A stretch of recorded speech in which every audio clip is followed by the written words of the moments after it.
Eh, tinan mo, katulad no, nasa ibang panig ka ng mundo eh. Tapos magne-negosyo ka sa kabilang panig ng mundo dito sa Pilipinas, hindi talaga uubra yan, brother. Kasi wala dun sa lahat ng mga tagabantay mo ang nakakaintindi kung gaano kahirap ang pinagdaanan mo para magkaroon ka ng puhunan dyan sa negosyo. Walang nakakaalam nun. Ikaw lang talaga nakakaalam kung gaano kahirap yung pinagdaanan mo para magkaroon ka ng puhunan para makapagsimula ka ng negosyo. Ngayon, ipapahandle mo ngayon yung negosyo mo sa mga taong hindi naman talaga negosyante at pang-empleyado lang, lalagatok ka dyan, brother. Lugi ka talaga dyan. Yan ang pinakamabilis na paraan para masayang ang pera mo. Eh, nagpapakandahirap ka na rin lang naman dyan sa abroad. Ang suggestion ko, iuwi mo dito sa Pilipinas yung pera. Kung ano man ang gusto mong simulan pag uwi mo ng Pilipinas, dun ka ngayon magsimula na ikaw mismo ang mag-i-spearhead at ikaw mismo ang mamumuno dun sa negosyong sisimulan mo. Versus nandiyan ka sa abroad, papahandle mo yung negosyo mo rito, putang ina, lalagatok talaga yan. Walang malay yung mga tao na yan kung paano mag-handle ng negosyo. Kita mo? Follow-up question, brother. Eh, wala na. Thank you, brother. Alam mo na, isara mo na yung negosyo. Kuha mo na. Yeah. Okay, yun. At least kakaintindihan tayo. Hindi Thank ka you, na dudugo ng pera. Umuwi ka rito, dali mo lahat ng pera. Dito ka magsimula pag uwi mo ng Pilipinas. Gets ba? Thank you. Okay, sige. Okay, next tayo.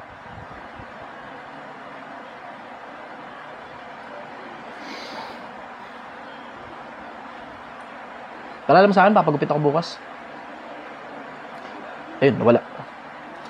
Akit tayo ng isa pa. Okay? Ito, aso, yung profile picture. Idol, ba't parang namayat ka? Dalawa yan. Isang namayat ako at saka isang filter. Good morning, brother. Taga saan ka? Kati, boss. Okay, anong tanong mo, brother? Boss, paano ko ba maiiwasang may tigil ang bisyo?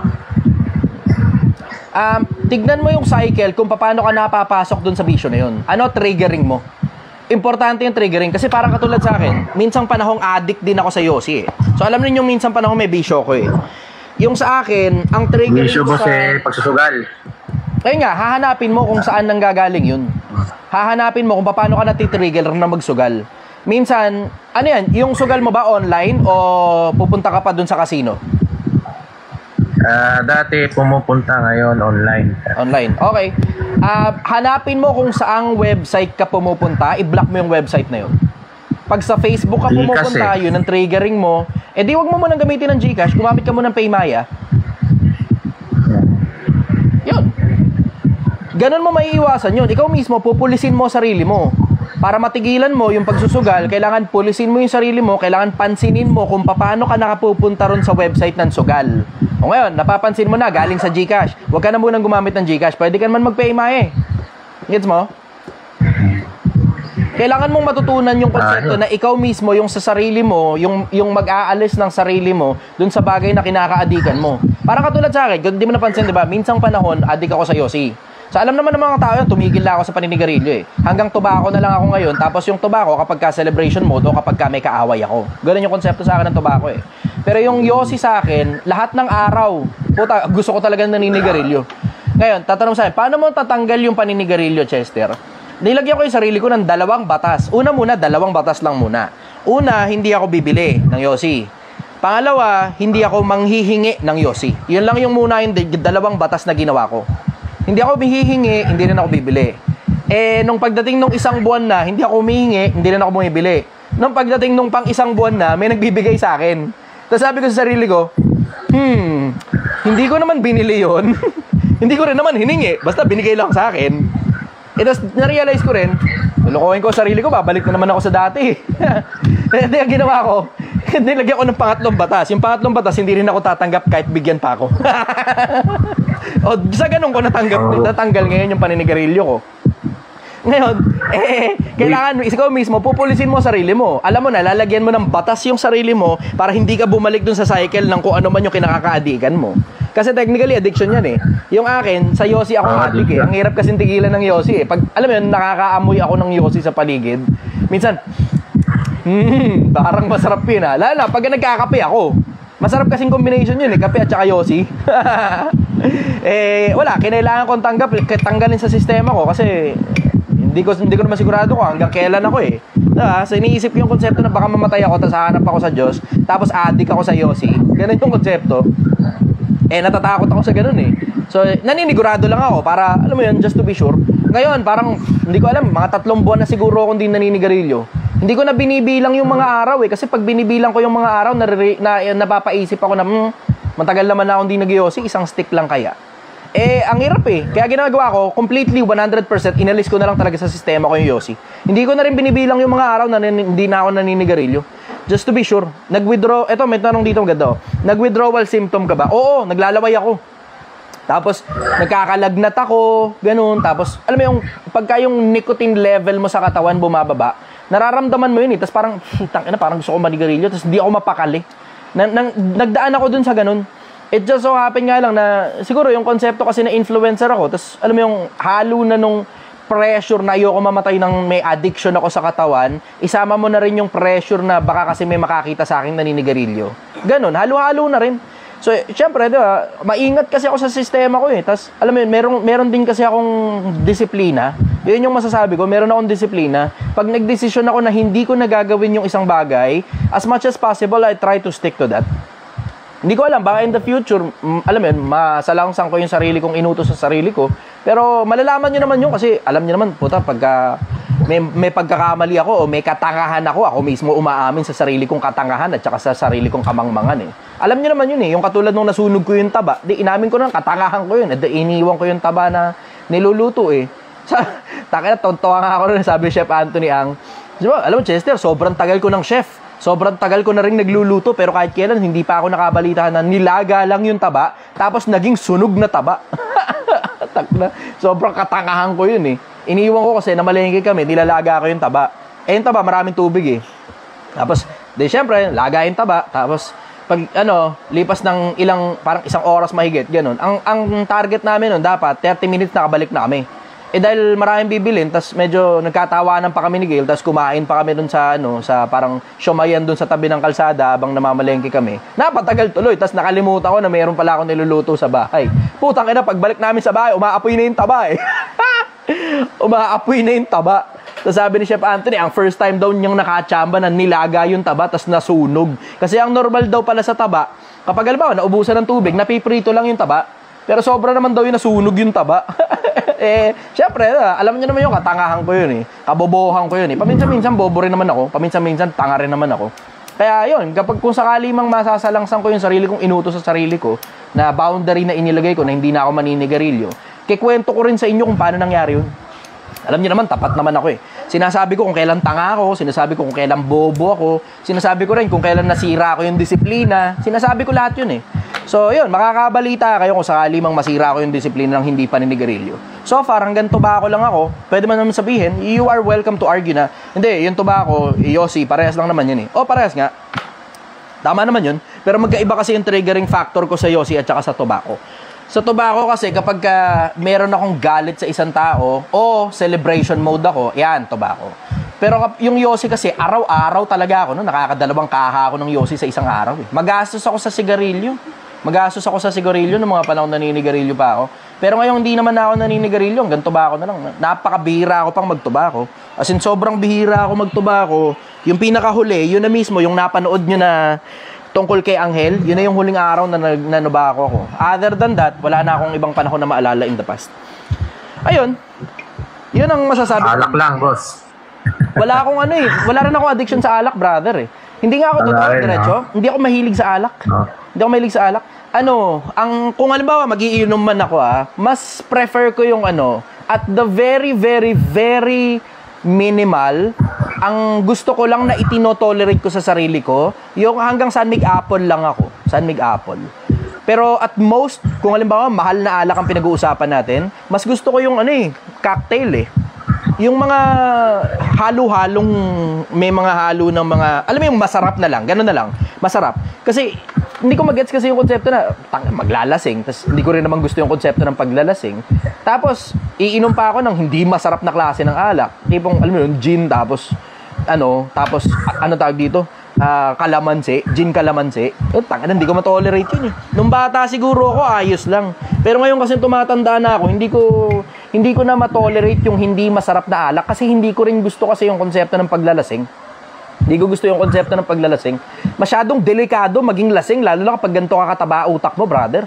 Masyadong delikado sa'yo na malasing ka pagka ganito kataba utak mo. Masyadong maraming sikretong lalabas. Delikado May masyado. lalabas sa sikreto. Yun mismo. Delikado maglasing para sa akin. Siguro sa ibang tao, ayos lang. Pero ako masyadong delikado sa akin na maglasing. Hindi ko na maalala yung huling pagkakataon na nalasing ako. Kasi pagka, alam may mga inuman ng mga tropa, hanggang dun lang ako sa naramdaman kong 25-30%, wala pa sa 50%. Yung, ang indicator ko dyan, pag, halimbawa, umiinom, di ba, inuman. Pag tumayo ako, nakaramdam ako ng hilo, stop na ako ron. Stop na. Ayaw na. Hindi na, stop na ako doon. Hanggang doon lang talaga ako. Welcome kang asarin akong bakla. Welcome kang asarin mo kung mahina ako mag-inom. Welcome ka, kahit na ano pang sabihin mo, titigil talaga ako. Wala kang kayang gawin para mapainom mo ako ulit. Meron akong disiplina sa katawan. Delikado rin kasi yung mga bagay na nalalaman ko eh. Siguro alam nyo naman. Alam nyo naman kung gaano kadelikado yung ibang mga bagay na nalalaman ko na may mga pagkakataon na talagang may mga bagay hindi talaga ako dinidiscuss sa internet. May mga bagay talagang hindi ko talaga dinidiscuss sa internet. Isipin nyo na lang yung konsepto ni Solomon. Hindi ko naman itinutulad ko yung sarili ko kay Solomon. Hindi ganun. Pero isipin nyo yung konsepto nung kay Solomon, kung paano si Solomon sobrang tindi ng mga karunungan niya, pero napakakonti lang ng mga librong naisulat niya. Bakit? Kasi sobrang daming karunungan na dinala na si Solomon sa libingan. May mga bagay kasi, may mga information na given to the wrong hands, kapag nagkamali ka ng bigay ng information na yon, it can be very, very destructive and very, very toxic. Maingat talaga ako sa paglalabas ng mga bagay na inilalabas ko sa social media. Siguro napapansin nyo naman, sobrang ingat ko sa paglalabas ng mga bagay sa social media na maraming bagay talaga akong completely hindi ko talaga dinidiscuss. Maraming bagay akong hindi dinidiscuss. Alam yan nung mga nakapunta sa public speaking seminar ko. Meron kasi akong public speaking seminar na ginawa in the past eh. Ngayon, yung mga dun sa public speaking seminar, medyo mas malayo ng konti yung boundary ng mga bagay na sinasabi ko dun sa public speaking seminar eh. Pero dito sa internet, na pang general public, maingat ako sa paglalabas ng mga information. Maingat ako, hindi ako kasing burarani bugoy na kung ano lang yung maisip niya, ilalabas niya sa social media. Regardless kung makakasira sa kapwa-tao yan o inimbento niya lang yung konsepto, wala naman siyang pruweba. Ako kasi maingat ako magsalita, brother. Sobrang ingat kong magsalita sa social media. I want to make sure na as much as possible, yung mga bagay na lumalabas galing sa bunganga ko, kapaki-pakinabang sa mga kapwa-tao ko. Pag hindi ka pakipakinabang o makaka-damage pa sa kapwa-tao ko, hindi ko na lang talaga nilalabas yung mga information na yun. Maingat talaga ako. Follow-up question, brother. Yun lang, boss. Salamat. Okay, thank you very Para much. makadalaw dyan sa shop mo. Andito lang ako palagi, Lunes hanggang Linggo. Lunes hanggang Linggo. Kasi alam niyo naman na, retired naman ako. Itong Project 1M, hindi naman ito hanap buhay eh. Ano naman ito eh, kumbaga parang endeavor, laruan, parang ganun ang konsepto. Hindi ko ito hanap buhay. Itong Project 1M, laruan lang ito. Makatulong sa mga kapwa-tao kasi, alam mo yun, kesa naman bibili ka sports car, ganun, Rolex, iyayabang-yabang mo sa mga tao. Hindi na, dito ko na lang dadalhin yung oras ko. Kesa magyabang ako sa social media na wala naman tayo pare-parehas mapapala pag nagyabang ako. Yung mga nagyayabang naman sa social media, dahil lang naman kung bakit sila nagyayabang sa social media. Hindi naman yan para mang-inspire. Huwag tayo maglokohan. Hindi yan para mang-inspire. May binebenta kasi sila. Ngayon, yung mga tao na yan, dahil may binebenta sila, magpapakita sila ng sobrang tinding lifestyle. Tapos doon sa lifestyle na yun, pipilitin nilang ilure ka para pumasok yung pera nila sa bulsa, yung pera mo sa bulsa nila. Ganun yan eh. Tignan mo, lahat halos na nagyayabang sa social media, mga sports car, tignan mo, lahat yan may binibenta. Hindi ba katulad ko, wala akong pakialam kung bumili ka ng sinigang ko o hindi eh. Basta nandito ako sa internet, matuto kayo galing sa mga bagay na natutunan ko in the past, sa mga bagay na tamang ginawa ko, maling ginawa ko, hindi na importante kung pumunta ka pa rito o hindi. Hindi na importante yun. It doesn't matter kung bumili ka ng sinigang ko o hindi, wala akong pakialam at wala rin kaming delivery. Kasi hindi naman kasi yung konsepto ng project, isipin mo, puta, kung paggawa lang ng 1 milyon, puta. Siyempre, automatic na yun. Kapag naglabas ako ng delivery, automatic na kagad yun na mabilis kagad makakarating sa 1M. Diba? Dito wala kaming delivery dito eh. Maliban na lang, magtropa tayo, ganun. Naging kaibigan na kita dahil pabalik-balik ka rito, tapos regular ka nakikipagkwentuhan sa akin. Yan, siguro baka mapagbigyan kita. Pero hindi ako nag-o-offer na parang, alam mo yun, sa Food Panda, ganun, o Grab Food, parang ilalagay ko yung tindahan ko, Chichester Project 1M, hindi na. Kung hindi ka pupunta rito, hindi ka makakatikim ng sinigang. Kasi hindi naman kasi ang purpose nitong pagtitinda ko ng sinigang ay kumita ng pera. Ang purpose nito, para pakita sa inyo kung paano gumawa ng 1 milyon, hindi para kumita ng pera. Ang dugas naman nung kapag di ba? Ang dugas nung kapag minadali ko yung konsepto ng paggawa ng 1 milyon. Hindi masaya pag may dugas. Hindi masaya, ewan ko sa inyo pero ako, hindi talaga ako mahilig sa dugas eh. Kasi, isipin mo, napakapangit naman ng konsepto na tinuturo mo sa mga tao kung paano gumawa ng 1 milyon, tapos dinudugas mo din yung proseso. Ang pangit naman nun, brad. Yeah, nakita nyo yung ganong konsepto. So, maliban na lang siguro kung kaibigan tayo, o regular ka sa akin dito, regular customer kita, na nakuha mo na yung personal na private number ko, tsaka lang siguro kita papadeliver. Pero wala kaming delivery service dito. Good morning, brother. Taga saan ka? Hello, boss. Good morning. Taga saan ka? Oh, ikaw na yan. Huwag ka na magduda. Ikaw na yan. Okay. Thank you. Doon ako sa boss, sa may sukin niyo ako doon sa may tapat ng barangay, sa may Manong Barbers. Oo. Wala na ako doon. Wala na ako ron sa harap ng barangay. Nandito na ako ngayon sa Dome sa Viewpoint sa Angono, Rizal. Dito lang, konting biyahe lang to. Mabilis lang to. Malapit sa Cafe Infinite. Okay. Ano Pwede tanong mo, brother? Seryosong tanong, boss. Sige. Tunay to sa, tungkol to sa, tunay na buhay. Okay. Nakakaya kasi. Sige lang. Wala naman nakakakilala sa'yo eh. Sugo lang. Paano kaya magsimula na ng parang negosyo? Medyo hirap ako sa yung bang tawag doon, yung pagmamanage ng pera. Maganda tanong mo. Paano magmamanage ng pera para makapagsimula ka ng pagnenegosyo? Ito suggestion ko, brother. Mag-empleyado ka muna. Tapos pag empleyado ka, galingan mo sa pag-iipon ng pera. Kasi yung disiplina sa pagiging empleyado, pag yung maliliit na iipon mo, lalo ka makakaipon ng malalaking pera. Pag nagnenegosyo ka na.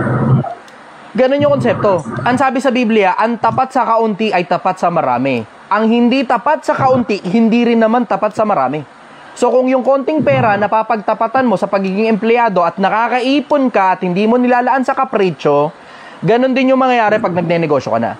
Pero kung sa pagiging empleyado hindi ka talaga nakakaipon, wala ka rin pag-asang makaipon kahit empleyado ka na. Kahit negosyante ka na. Gets mo yung konsepto?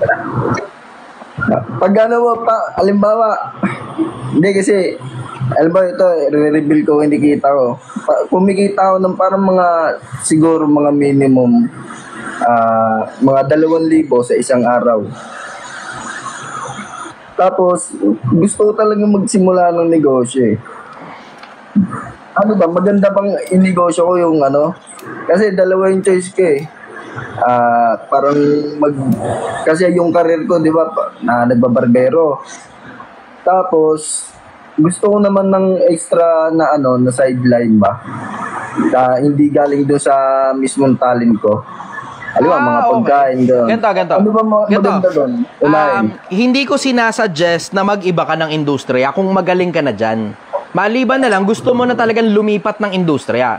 Kung gusto mo na lumipat ng industriya, then pwedeng barya-barya muna, simulan mo muna.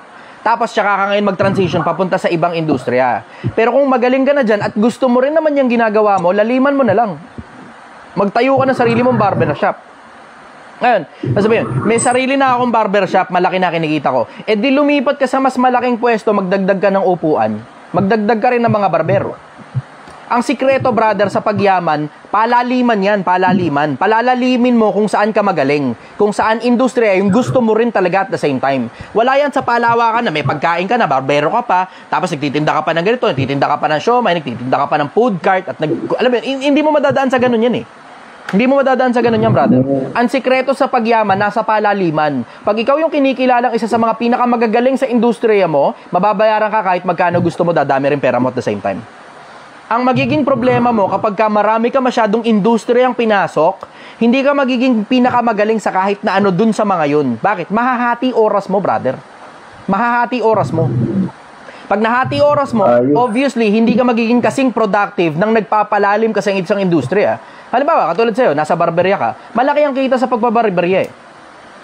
Yung konsepto nga lang na kailangan mong laliman. Paano lalaliman? Yung mga iba, naggugupit ng iba't ibang klase ng mga gupit na higit kesa sa nagagawa ng ordinaryong barbero.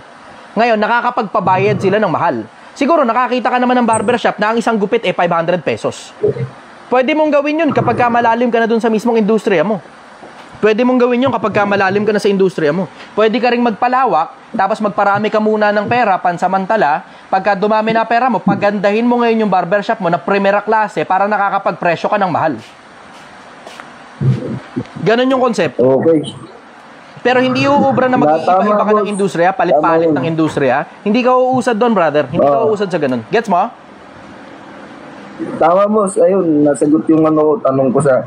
May tanong pa ako talaga, may pinakatanong ako eh. Kaya lang siguro balikan ko na lang, baka tatanong pa na iba eh. Nawala sa isip ko eh. Isipin mo, dito ka na rin lang naman eh. Napakahirap pa naman makapasok dito sa programa ko.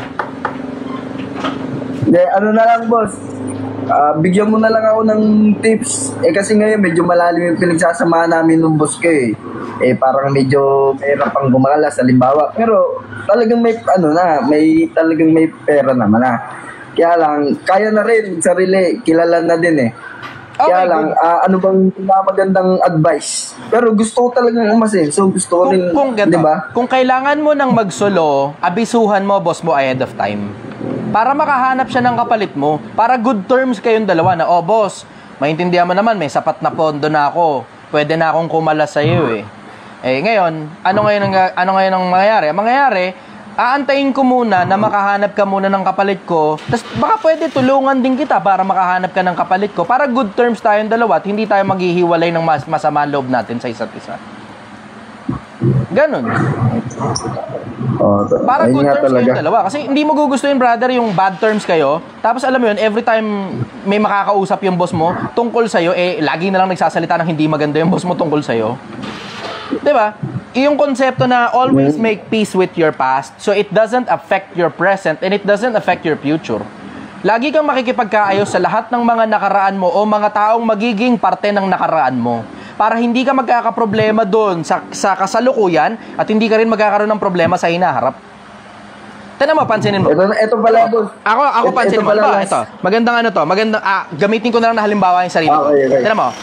Yung sarili ko lang gamitin ko halimbawa. Tignan mo, pansinin mo, walang nagsasalita sa social media na mga dating boss ko na mga hindi maganda yung nagawa ko.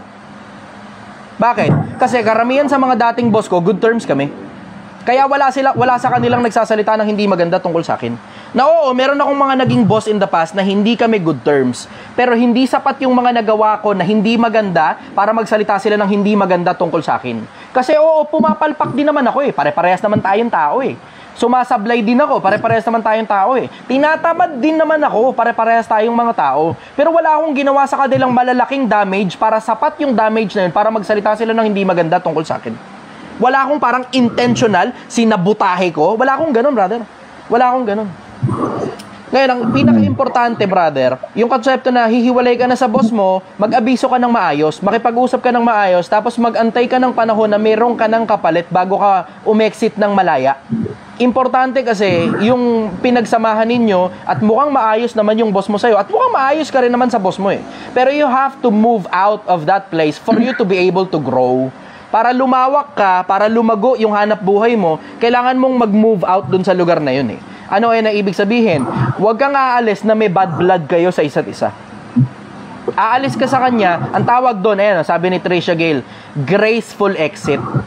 Graceful exit. Importante yung graceful exit para kahit saan ka pumunta, walang magsasalita ng hindi maganda tungkol sa'yo. Gets mo yun? Ganda, boss. Tama. Nasagot na naman talaga. Actually, siyempre, sa future pa naman yun. Siguro, tatagal pa ako ng mga 3 years, 5 years, mga ganun. Hindi naman talaga, no? Pero ano ba maganda, boss? Halimbawa, ito na, kilala na ako. Halimbawa, lalo na social media, kilala ka na. Ano ba mas magandang magtatayo ka ng negosyo? Halimbawa, tulad ko, ito yung industriya ko. Ito, dalawa to eh. Halimbawa, syempre, dito na ako kilala eh. Lalayo lang ako ng konti. Pero ano ba maganda? Magsisimula ako ng maliit o diretso malaki na agad? Ikaw, boss, based dun sa ano mo, sa kung ako experience bibira, mo. Kasi, kung ako bibira, yun nga mismo yung dahilan kung ba't pinakita ko tong Project 1M sa mga tao eh. Ang dahilan kasi ng Project 1M, hindi yan sa konseptong magnegosyo kayo. Hindi ganun. Hindi ganun ang aya ko sa mga tao. Hindi ang aya ko, mag-business kayo. Hindi ganun, hindi ganun. Ang aya ko sa mga tao, tatalinuhan mo, tatrabahuhin mo, tapos mag-iipon ka hanggang umabot ka na 1 milyon piso. So, ibig sabihin, it doesn't matter na kung empleyado ka, o negosyante ka, o investor ka, o freelancing ka, kaya mo yan eh. Kaya mo yung konsepto ng umakarating ka sa 1 milyon piso eh. Ngayon, tungkol dun sa tanong mo, kung pag nagsimula ka ba, lalakihan mo na kagad o lilitan mo muna, ako ang suggestion ko, maliit lang muna. Kahit 1 upuan lang muna o maximum siguro 2 lang muna sa umpisa. Kasi pag nagpapakilala ka sa isang lugar, meron ka ng regular customer. Understood na tayo ron. Wala na tayong pag-uusap doon. May regular ka na nagpapagupit sa'yo, kilala ka na doon sa lugar na yon. Pero pag lumipat ka kasi ng ibang lugar, minsan, you will be facing the dilemma na kalahati ng merkado mo na galing dyan sa barbershop ninyo, mawawala. Kasi may mga mananatili dyan sa barbershop na yan, hindi lahat sasama sa'yo. Ngayon, ano ibig sabihin? Ang ibig sabihin nun, pag lumipat ka, kailangan mo i-consider na magbabayad ka ng renta, ng ilaw, ng tubig. Ngayon, ano ngayon ang mangyayari? Magsimula ka muna ng maliit. Kasi pwede ka namang lumipat sa mas malaking pwesto kapag sapat na yung dami ng mga customer mo na regular nang nagpapagupit sa'yo eh. Ganon yung konsepto. Gets mo? Pero ito suggestion ko sa iyo, brother. Kung nakaka-2,000 ka halos sa isang araw, at hindi naman araw-araw, sobrang lakas eh. Ang pinakamalalakas na araw dyan, Biyernes, Sabado, Linggo eh. Tama yan, boss. Ngayon, Tama yan. ang sinasuggest ko sa iyo, brother, ito suggestion ko sa iyo, be as fast as possible. Bilisan mo yung konsepto ng pag-iipon. Kasi kung magtatagal ka dyan ng 2-3 taon, you have to consider din at the same time na kung pang negosyo ka na talaga, sayang ang oras mo. Sayang oras mo. Kung kaya namang banata ng 6 na buwan, bilisan mo lang yung pag-iipon. Pag nakaabot ka ng 100,000, pwede ka nang magsimula kahit halagang 5,000 lang muna yung renta mo. Pwede ka na magsimula nun pag naka 100,000 ka na, brother. Kasi masyado nang malaki yung 100,000, kaya mo nang bayaran yung ilaw, yung tubig, yung renta, 1 month advance, 1 month deposit, 10,000 lang naman yun. Tapos meron ka ng sapat na pera ngayon para may pangkain ka, may pambayad ka ng sarili mong ilaw, tubig, renta. Kasi iba yung ilaw, tubig, renta ng negosyo eh. May pambayad ka na sa lahat ng bagay, kaya na yan sa 100,000. So, ang gawin mo ngayon, kumpetensyahin mo yung sarili mo, ang gawin mo, maging pabilisan dapat sa'yo yung konsepto ng pag-iipon. Kasi, ang importante kasi sa pagnenegosyo, dapat matutunan mo kung saan dapat nilalagay ang pondo eh. Ngayon, hindi ang ibig sabihin yan, alam mo yun, dapat lahat ng pera mo, nauubos sa pamilya, nauubos sa ganito. Alam mo yun, pwede mo naman baratin yung sarili mo eh. Matuto ka ng konsepto ng kabaratan. Wala pa rin tatalo ron doon sa konsepto na dapat barat ka talaga pag magsisimula ka ng negosyo at dapat matutunan mo yung sistema ng kabaratan, empleyado ka pa lang. Bakit? Kasi pag masyado kang maluho, makapritsyo ka, masarap masyado ang pagkain mo at bili-bili ka pa sa kung saan mang masasarap na kainan, pasyal-pasyal pa kayo, motor-motor ka pa, bili ka pang piyesa ng motor, putang ina mo, kahit magnegosyo ka, lalawak lang ang kapritsyo mo tas babagsak din ang negosyo mo. Kailangan mo makuha yung konsepto ng kabaratan. Yun ang kailangan mong maintindihan. Kailangan mong makuha yung konsepto ng kabaratan. Hindi ka pwedeng kumain na sobrang sarap na pagkain pag nag-iipon ka ng pera. Hindi ka pwedeng gumasos ng mahal. Hindi ka pwedeng umorder ng mga piyesa ng motor sa Shopee. Kung yung motor naman umaandar at pang-accessories lang naman yung idadagdag mo. Gets mo yun? Okay, boss. Kuwang-kuwa. Lupit. Okay. Follow-up question, brother. Wala na. Salamat lang. Salamat. Thank you. Okay. Okay na, boss. Thank you very much, Salamat. brother. Bye-bye. Okay. Next tayo. Kaizen. Hello, boss. Good morning, brother. Taga saan ka? Para Maguindanao, boss. Okay. Ano tanong mo, brother? Muslim. Muslim ako, Muslim. Okay. Napasting nga pa? Oo, pag sumisikat ang araw, hindi na ako kumakain. Pag lubog ng araw, nag-aantay muna ako 9 o'clock ng gabi para walang dugas kasi hapon na ako nagigising. Kanina nagising ako, alas 5 ng hapon eh. Wala na, puno na ng dugas yun kapag nag-fasting ka pa, tas alas 6 ka ng gabi kakain. Alas 9 ako ng gabi kumakain. Personal preference ko yun na alas 9 ako ng gabi kakain. Para walang dugas, hindi masaya pag di ka nakakaramdam ng gutom eh. Uhaw din at the same time. Hindi masaya kapag ka madugas, brother. So, yun ang dahilan bakit alas 9 ako ng gabi kumakain. Pag sikat ng araw, di na ako kumakain. Tapos, antay ako ng alas 9 ng gabi kasi natutulog kami minsan alas 6 ng umaga eh. Syempre, magigising ka, alauna, alas 2. Konti na lang yung titiisin mo, hindi na masaya. Diba? Masaya yung actual na experience. Wala naman ako magagawa eh. As much as gusto kong gumising na maaga, talagang panggabi talaga yung trabaho namin dito sa Project 1M eh. So, nagigising talaga kami, hapon talaga. Wala naman choice. So, hindi naman intentional yung dugas na yun. Ayun, follow-up question, brother. Idol, anong advice mo sa, katulad ng estudyante, tapos, malaki masyado yung nasasayang na oras. Kasi yung schedule ko, konti lang masyado yung oras ko sa pag-aaral kasi, konti lang yung schedule ko, ganun. Okay.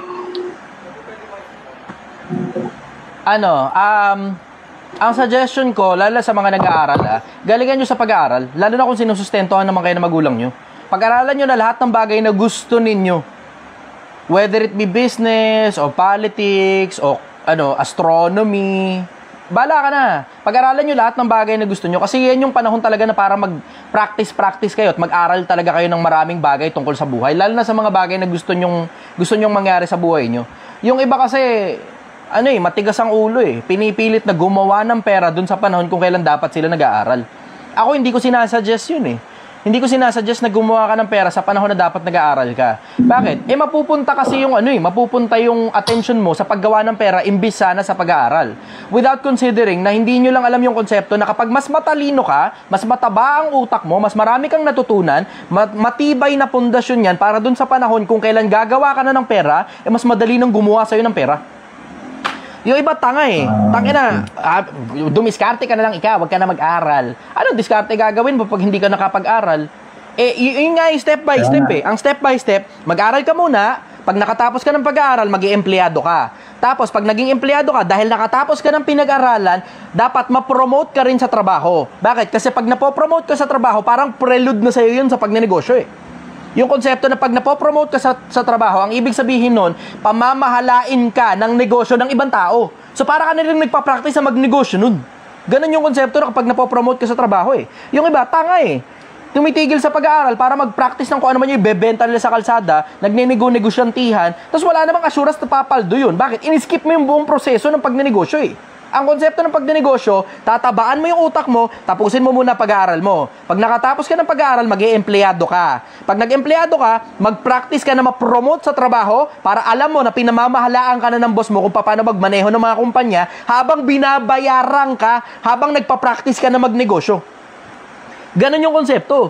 So, binabayaran ka na bilang empleyado, nakakapag-practice ka pang mag-manage ng negosyo ng ibang tao na mapapakinabangan mo yung natutunan mo galing sa negosyo ng ibang tao para pag ikaw na yung magne-negosyo, alam mo na ngayon kung paano gagawin mo sa pagmamaneho ng mga empleyado. Gets mo?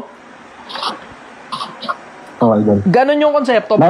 Huwag mo skip yung proseso. Yung iba kasi, parang hindi nga nila kino-consider na yung mga idol nila na nagme-mentor-mentoran sa kanila sa social media, mga privileged na mga tao yan eh.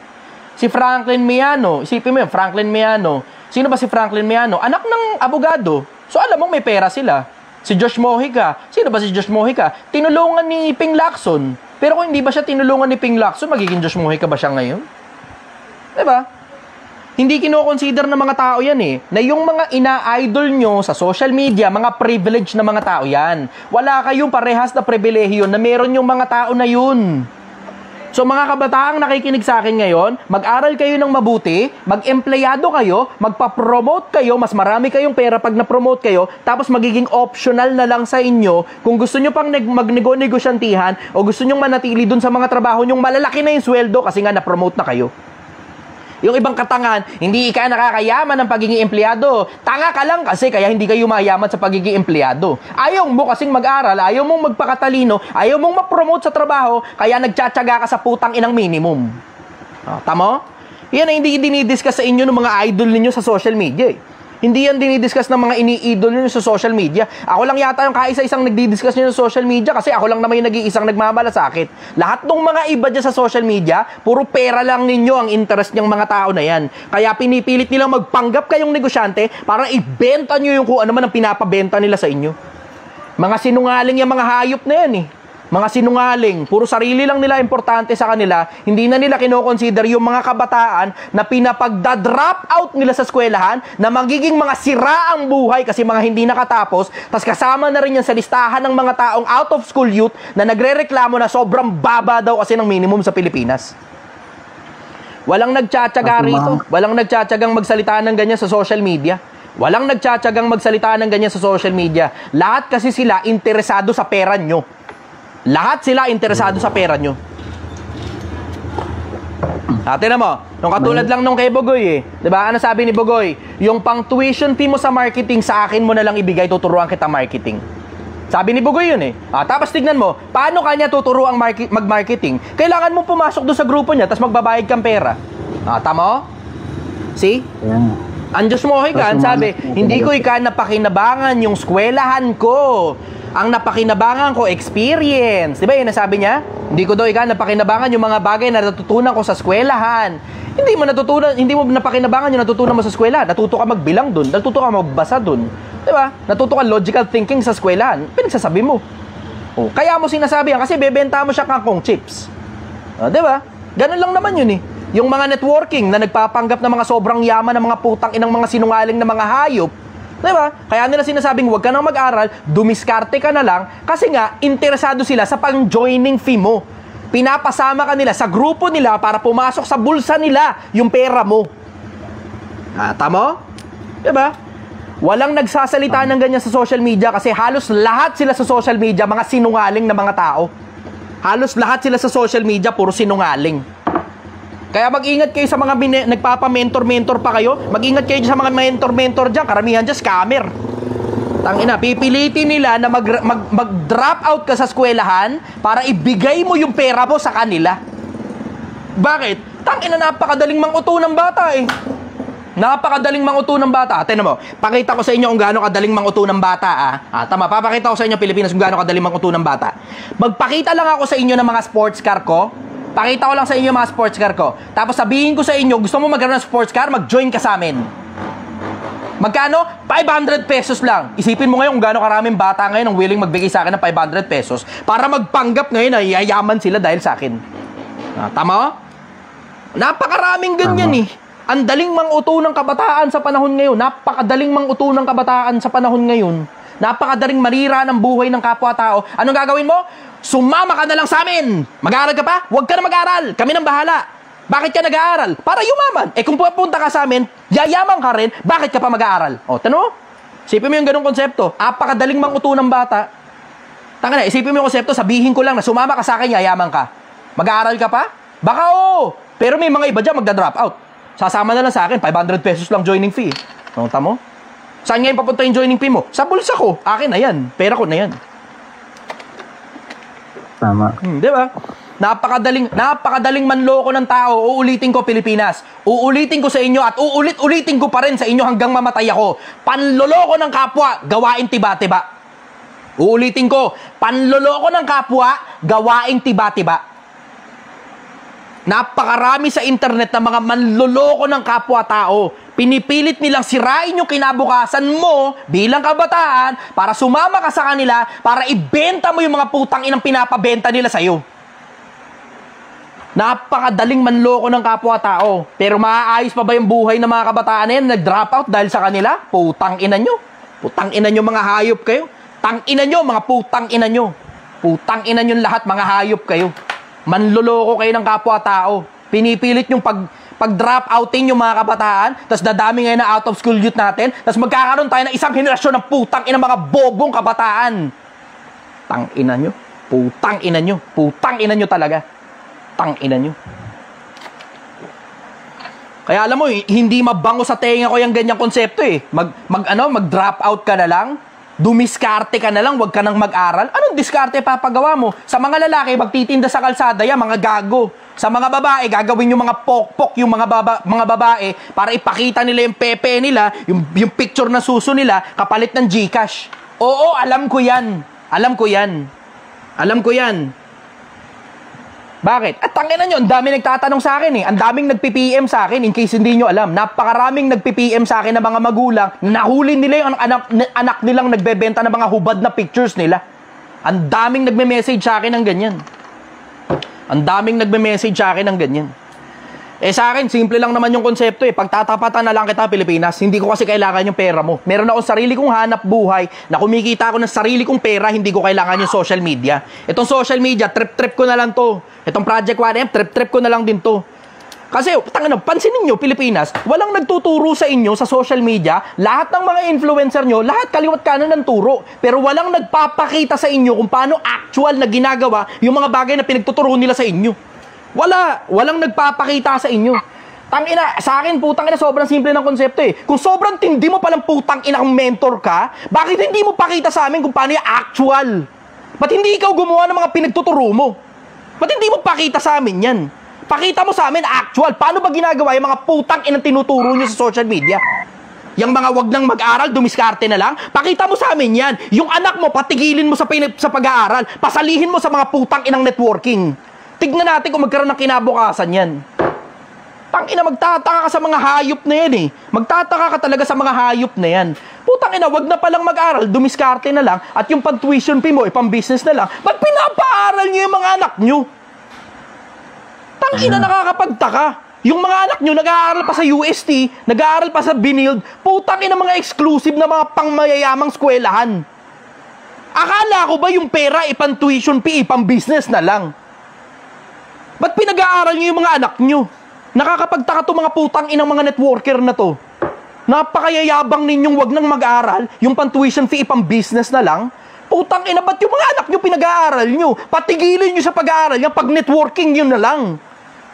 Kung yan pala ang paraan, para yumaman pala yung mga hayop na putang inang mga anak ninyong hindi kailangan ng lipunan, kasi yan yung mga susunod na lever ng mga scammer dito sa Pilipinas, kung talagang hindi pala kailangan mag-aral at dapat dumiskarte na lang, yung pang-tuition fee nyo, ipang-business nyo sa mga putang inang mga anak ninyo.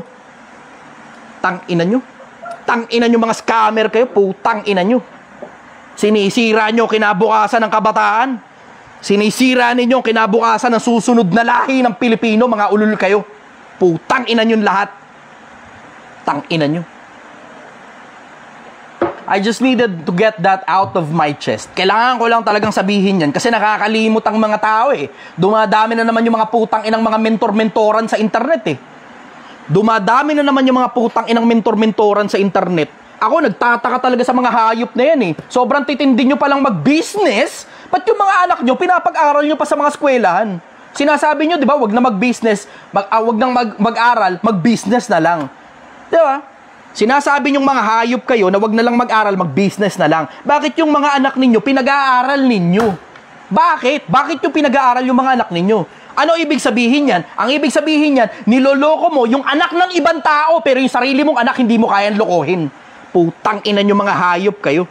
Tang ina nyo. Kaya okay lang sa akin, kahit maban ako rito sa TikTok, wala akong pakialam eh. Kahit maban ako sa Facebook, wala akong pakialam. Mananatili pa rin akong nagsasalita hanggang mamatay ako, mga putang ina nyo.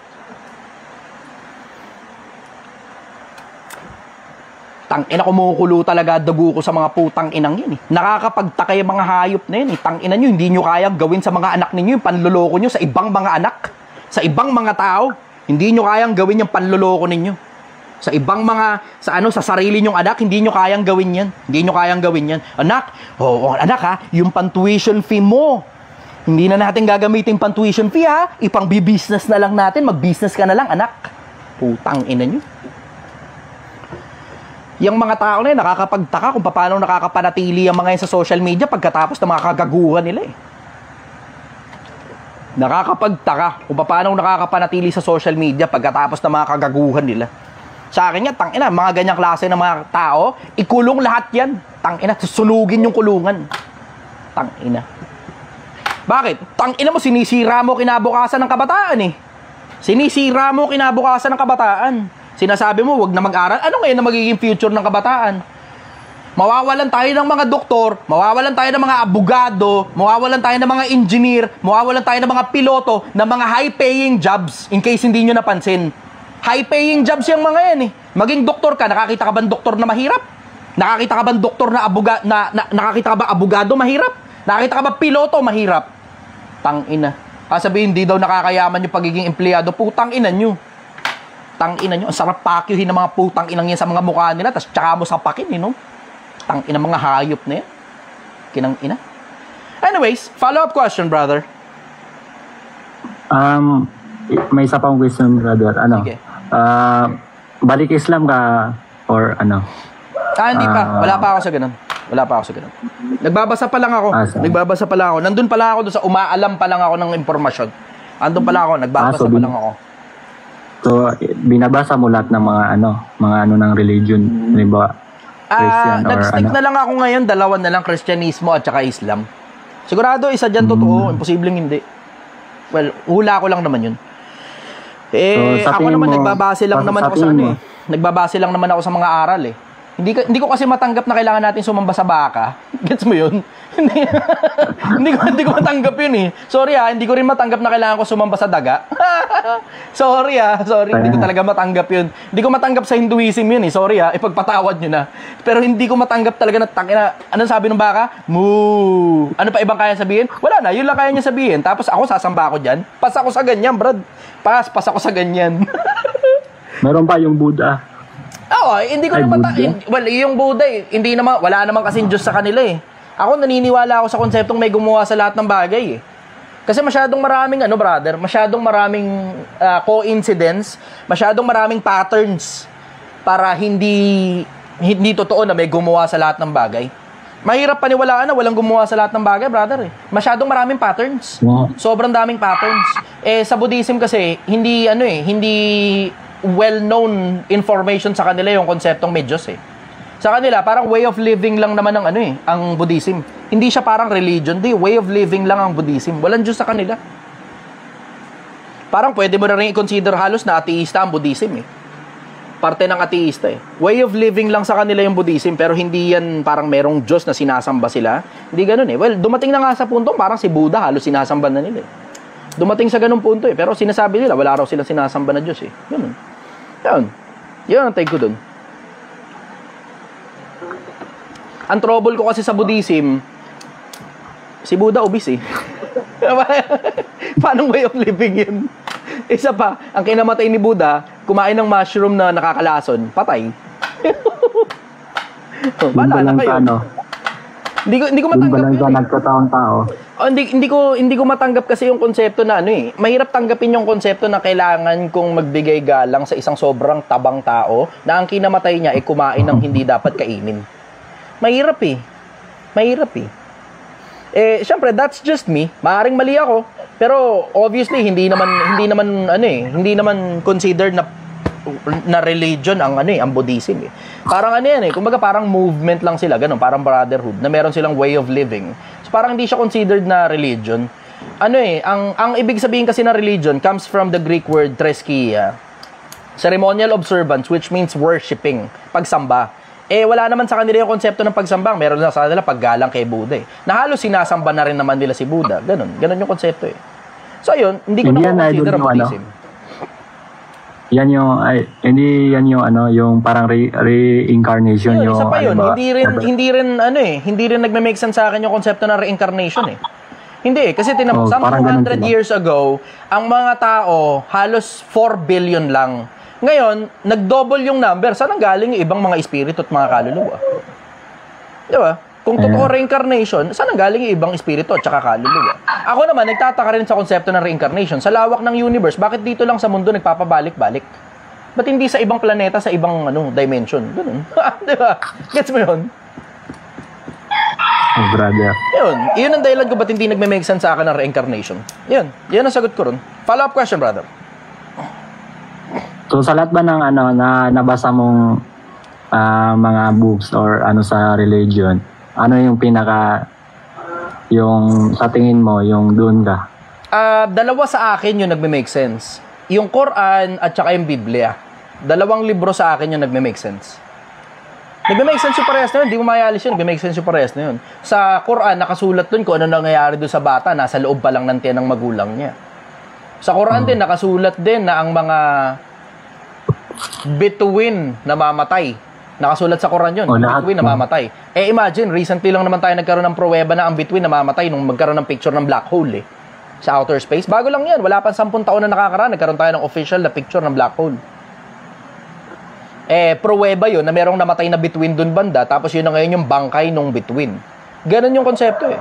Sa Biblia naman, may mga bagay na sinasabi sa Biblia na nagme-make sense. Sa mga huling araw, darating ang mga tao, maraming maglilitaw na mga propeta na ang sabi, ako ang Kristo, ililigaw ang marami. Ngayon, yung panahon na yun sobrang daming, nangangaral tungkol kay Kristo, tas ang daming nagliligaw under Christianism Sabi, lilindol sa iba't ibang dako. Ngayon lang din yung panahon na sobrang tindi ng mga lindol, hindi katulad ng mga nagdaang panahon, sobrang dami ngayon ng mga lindol Sabi, magkakadigma, makakarinig kayo ng mga digmaan at saka mga alingaw-ngaw ng digmaan. Yun, nakasulat yun sa Biblia So, yung dalawang libro na yun, nagme-make sense sa akin, yung Quran at saka yung Biblia. Yun ngayon yung dalawang libro na binabasa ko. Ang Biblia naman kasi, nakamaraming ulit na akong basahan sa Biblia Parehas na durog yung Biblia ko at saka yung Quran ko Pero mas durog yung Biblia ko kasi mahabang panahon na talaga ako nagbabasa ng Biblia. Yung Biblia ko, pag nakita mo yung inilalaban ko ng debate, yung ginagamit ko pag lumalaban ako ng debate, as in, hiwa-hiwalay na yung mga pages nun, tapos sobrang daming sulat-sulat na kung ano-ano. Yung Quran ko naman, yung ano kasi na yun, yung libro ko na kasi na yun, kumbaga, nalipat-lipat ng maraming iba't ibang lugar Magkakasama yun Yung Biblia ko kasi maliit lang, tapos may cover. Yung Quran ko naman sa bahay, walang cover yun, kaya mabilis na damage ngayon, merong nagbigay sa akin ng Quran, ito, bago ito. Yan. Ito, bago, malaki-laki. Diba? Ayun. Ngayon, nagbabasa ako ngayon, ulit-ulit, para maintindihan ko kung ano nangyayari. Ganun. Pero nababasa mo yung sa Quran na language? Hindi pa ako marunong ng Arabic, brother Pero itong Quran ko rito, meron tong nagpapasalamat nga ako doon sa nagbigay nito. Thank you. Meron tong Tagalog ito, Tagalog. Ayan, Tagalog yan. Tapos meron siyang Arabic na language. Ayan makikita ninyo dito banda. Ito, meron siyang Arabic na language. Hindi ko nga lang naiintindihan. Kasi hindi pa ako marunong ng Arabic Hindi ko naiintindihan yung Arabic. Yung Tagalog naiintindihan ko kasi yung malaking ganun, Tagalog yun Tapos merong maliit dito na Arabic sa may bandang taas. Ayun. Ako, brother, Muslim ako pero hindi ko kayang basahin yung ibang lengguwahe kasi yun Kailangan mo talagang mag-effort, brother, para maintindihan mo yun. Paglipas ng panahon, siguro, kung tatagal pa naman ang buhay ko, bago siguro ako mamatay, nakakaintindi na ako ng Arabic. Yun. Bago siguro ako mamatay, kung tatagal pa yung buhay ko. Pero, tingnan natin, we'll see. Hindi naman natin masasabi, baka bukas patay na ako, diba? Ayun, follow-up question, brother. Sige, ano naman, kaya ba pag-ibahin yung pamumuhay sa probinsya at saka sa siyudad? Ano yung sabihin? Kaya mo anong pinagkaiba nila? Yung anong pinagkaiba nila? Marami. Pamumuhay sa probinsya at saka sa syudad. Sa syudad, tangina, diretsa dito Metro Manila. Itong Metro Manila, putang-ina, sirang-sira na ulo ng mga tao rito. Putang-ina, diretsahan, sira ulo ng mga tao rito sa Metro Manila. Pagka kumuha ka ng empleyado sa Metro Manila, mangyayari, aawulan ka, hasakit ang ulo mo. Lalo yung mga nasa ilalim ng lipunan, putang-ina, masakit talaga sa ulo. Pag mga taga-probinsya, medyo okay pa Pero pag mga taga Metro Manila, putang ina, ang dami nila scammer. Tignan mo, pansinin mo, halos lahat ng mga nagme-mentor-mentoran sa social media, na mga nagyayabang-yabang, na mga panggap, na mga mayayaman, na yung iba talaga sa kanila may pera, pero galing sa panloloko ng kapwa, ang greater majority dyan nasa Metro Manila. Ang greater majority. Within Metro Manila o malapit sa Metro Manila. Pero yung tingnan mo, pansinin mo, napakakonti nang nagpapanggap na mentor-mentoran sa mga bandang Visayas, Mindanao. Halos wala. Napakaraming panggap na mentor-mentoran within Metro Manila. Etong bobon to, Sander, kahit ikaw. Tanga, hindi ako nagme-mentor-mentoran, ulul. Nagtatanong lang sa akin yung mga tao, sumasagot lang ako sa tanong. Pero hindi ako nagtuturo ng kahit na sa kahit na kanino para bang exclusive na katulad ng ginagawa ng iba. Baka sobrang bobo mo lang talaga, hindi mo alam kung anong pinagkaiba ng mentor-mentora, na panggap na mentor at saka sumasagot sa tanong. Ako sumasagot lang ako sa tanong Hindi naman ako nagme-mentor-mentoran Wala akong mga mini-mentor na mga tao, maliban na lang yung mga nandito sa loob ng bakurang ko na mga sinesweldohan ko na mga tao. Mga sinesweldohan ko yung mga yan. Swelduhan yung mga yan. Natututo na sila sa akin, kumikita pa sila sa akin, ako mismo nagpapasweldo sa kanila. Pero yung kukunin ko pera nyo, tapos may mentoran kita, putang ina, wala akong oras sa ganyan. Wala akong oras sa pagpapanggap na mentor-mentoran. Wala akong oras sa ganyan. Anyways, follow-up question, brother. Yung pagdating sa opportunity, saan mas marami? Metro Manila, syempre. Mas malalaki ang pera dito eh. Ang minimum dito, mataas-taas kumpara sa probinsya eh. Pero kahit saan naman, pwede kang gumawa ng opportunity, brother. Sa akin kasi, hindi naman ganun kakomplikado eh. Kung, alimbawa, naghahabol ka ng mataas na minimum, pasok ka ng Metro Manila. Kung hindi ka naman naghahabol ng mataas na minimum, pwede ka sa probinsya. Pero mabagal kasi masyado ang buhay sa probinsya. Masyadong mabagal ang buhay sa probinsya, ang bagal lang pasok ng pera, maliit ang pera, kapag empleyado ka. Pero pag negosyante ka, kahit saan pwede. Pag negosyante ka, papakita ko sa inyo yan pagpunta ko ng Mindanao. Pupunta ako ng Mindanao pagkatapos itong Project 1M. Tapos doon makikita ninyo, kahit saan pwede ka namang umalagwa buhay mo. Kahit nasaan ka, pwedeng umalagwa buhay mo. Kahit nasaan ka. Importante lang, matuto ka lang ng konsepto. Yung 3 pillars ng Project 1M, yung tatalinuhan mo, tatabaan mo utak mo, tapos pagtatrabahuhan mo ng husto, kailangan magsumipag ka. Tapos mag-ipon ka. Yung 3 pillars ng Project 1M. Yun. Kahit nasaan ka, uusad ang buhay kapag ginamit mo yung 3 pillars ng Project 1M. Kaya tingnan mo, as broad as possible. Yun ang dahilan kung bakit ginawa kong as broad as possible eh. Para applicable sa lahat ng tao. Tatalinuhan mo, ibig sabihin, magpakadalubhasa ka doon sa kung ano man ang ginagawa mo. Tapos, pagtrabahuhan mo ng gusto, bawal kang tatamad-tamad. Hindi pwede, hindi ka yayaman pag tatamad-tamad ka. Tapos, mag-iipon ka. Kasi kahit anong sipag mo, kahit anong talino mo, pag sobrang tindi ng luho mo, hindi ka pa rin uusad eh. Ganon yung konsepto. Gets mo? Yes. Okay. Okay ka na, brother? Okay na. Okay, sige. Sige, Idol. Thank you. Bye, brother. Good night. Bye. Okay. Next naman tayo. Babae naman. Good morning, Irish. Taga saan ka? Irish, taga saan ka? Irish, taga saan ka? Akit nga natin ito si Charlotte. Ay, Charlotte, walang option para iakyat ka. Walang option para iakyat ka. Magre-request ka na umakyat sa live. Meron dyan, dito, ito yung bar kung saan pwede ka mag-comment. Dito lang sa gilid lang. Meron dyan option para makakyat kayo sa live. Irish, good morning. Negative. Okay. Sige, ano muna natin siya. Baka tulog na to si Irish. Next tayo. Next. Babae sana. Ayun, Charlotte. Ito, Charlotte. Bakit na si Charlotte? Charlotte, good morning. Baba naman natin si Irish. Good morning, Charlotte. Taga saan ka? Ay, brother, lalaki po. Ginamit ko lang po yung yung... Okay, ginamit mo yung profile ng jowa mo. Sige. Okay, Opo. anong tanong mo? Brother, bali, nagising po po na maaga para sa'yo. Nagalaan pa ako. Okay. Puta, ayos ah. So, mukhang kailangan ko na yata lagyan ng specific time ito. Kung kailan man eksaktong Oo nga po, brother. Kasi wala eh. Nagla-live kasi ako pag wala ng tao. Eh, may mga pagkakataon kasi sobrang daming tao dito, hindi talaga ako makapag-live eh. Ayoko namang umalis dito kapag naka-live ako kasi gusto ko talaga gusto ko nakikita yung mga tao. Yun ang gusto ko. Enjoy ko pag nakikita ko yung mga tao dito. Alam mo yung, hindi na importante kung bibili sila o hindi. Yung makakakwentuhan lang sila ng konti, ganun, ayos na. Yung mga iba, pupunta rito, papapicture lang. Brother. Ano tanong mo, brother? Sobrang saya ko, brother. Yeah. Nanginginig yung kamay ko. Relax ka lang. Okay, ano tanong mo? Brother, marami po akong gustong itanong tungkol sa religyong Islam, tsaka sa mga nakasulat sa sa Quran, brother. Hindi pa ako Sana equipped para sumagot para tungkol sa Islam eh. Hindi pa ako equipped. Hindi ako kasing galing sa Quran ng galing ko sa Biblia. Kasi sa mahabang panahon kasi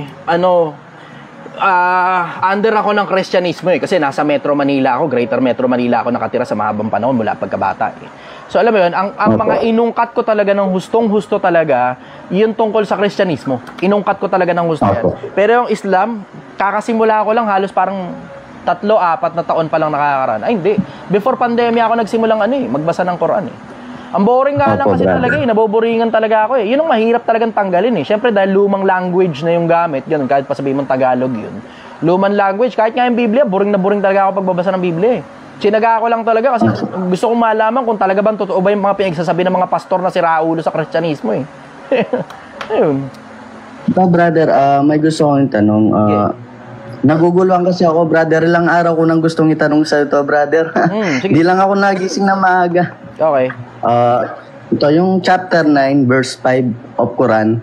Slay the infidels, whether you find them, slay, siege to them, take them captive. Anong ibig sabihin ng brother?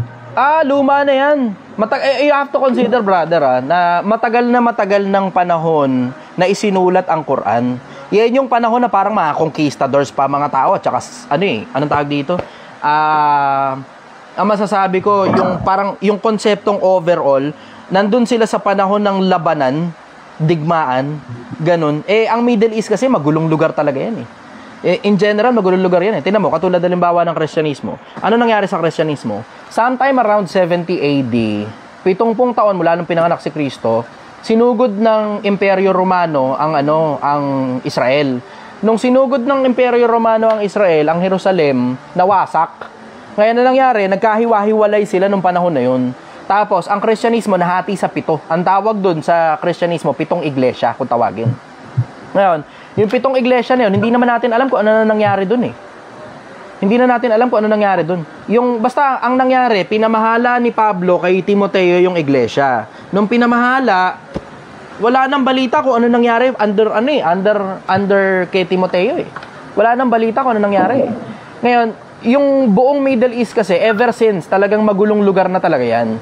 Katulad nung mga panahon nung panahon ng na isinusulat ang Quran, yan yung panahon na talagang magulo talaga Magulo yung panahon na yan Sometime around, alam mo yung, kahit naman hanggang ngayon, magulo pa rin ng Middle East Kahit hanggang ngayon, magulo pa rin ng Middle East. Nakita mo yung paglalaban nung sa America versus Syria. Nakita mo yung paglalaban ng Yemen at saka Saudi. Di ba? Pinasabog nila yung Aramco. At maraming iba't iba pa. Talagang magulo lang talaga ang Middle East, brother. So, yan yung panahon na isinulat yan. Magulo talaga ang Middle East. Panahon ngayon, dahil may United Nations na, tapos kinikilala na ang maraming bansa sa Middle East, hindi na masyadong kaguluhan. Kaya hindi na applicable yan sa panahon ngayon. You slay the infidels. Hindi na masyadong applicable yan sa panahon ngayon. Ako naniniwala ako dyan, diretso Hindi ako naniniwalang may mga taong dapat talagang hayaan mo lang kakalat-kalat na nabubuhay dito tapos nanggugulo ng kapwa-tao, nang-rape ng bata, nang hold up. Hindi ako naniniwala. Brother, may tanong po ako. Sige. Di ba si si Prophet Muhammad, bakit po siya nakipagrelasyon sa 9 years old na si Aisha? Nabalitaan ko yun. Oo, nabasa ko rin yun. Ang paliwanag dyan ng mga kaibigan ko na Muslim, kasi may mga personal ako mga kaibigan, syempre tinanong ko rin sa kanila yun. Hindi naman ako... Bakit po nila inayaan yun, brother? Naging jowa niya yun, naging asawa niya yun.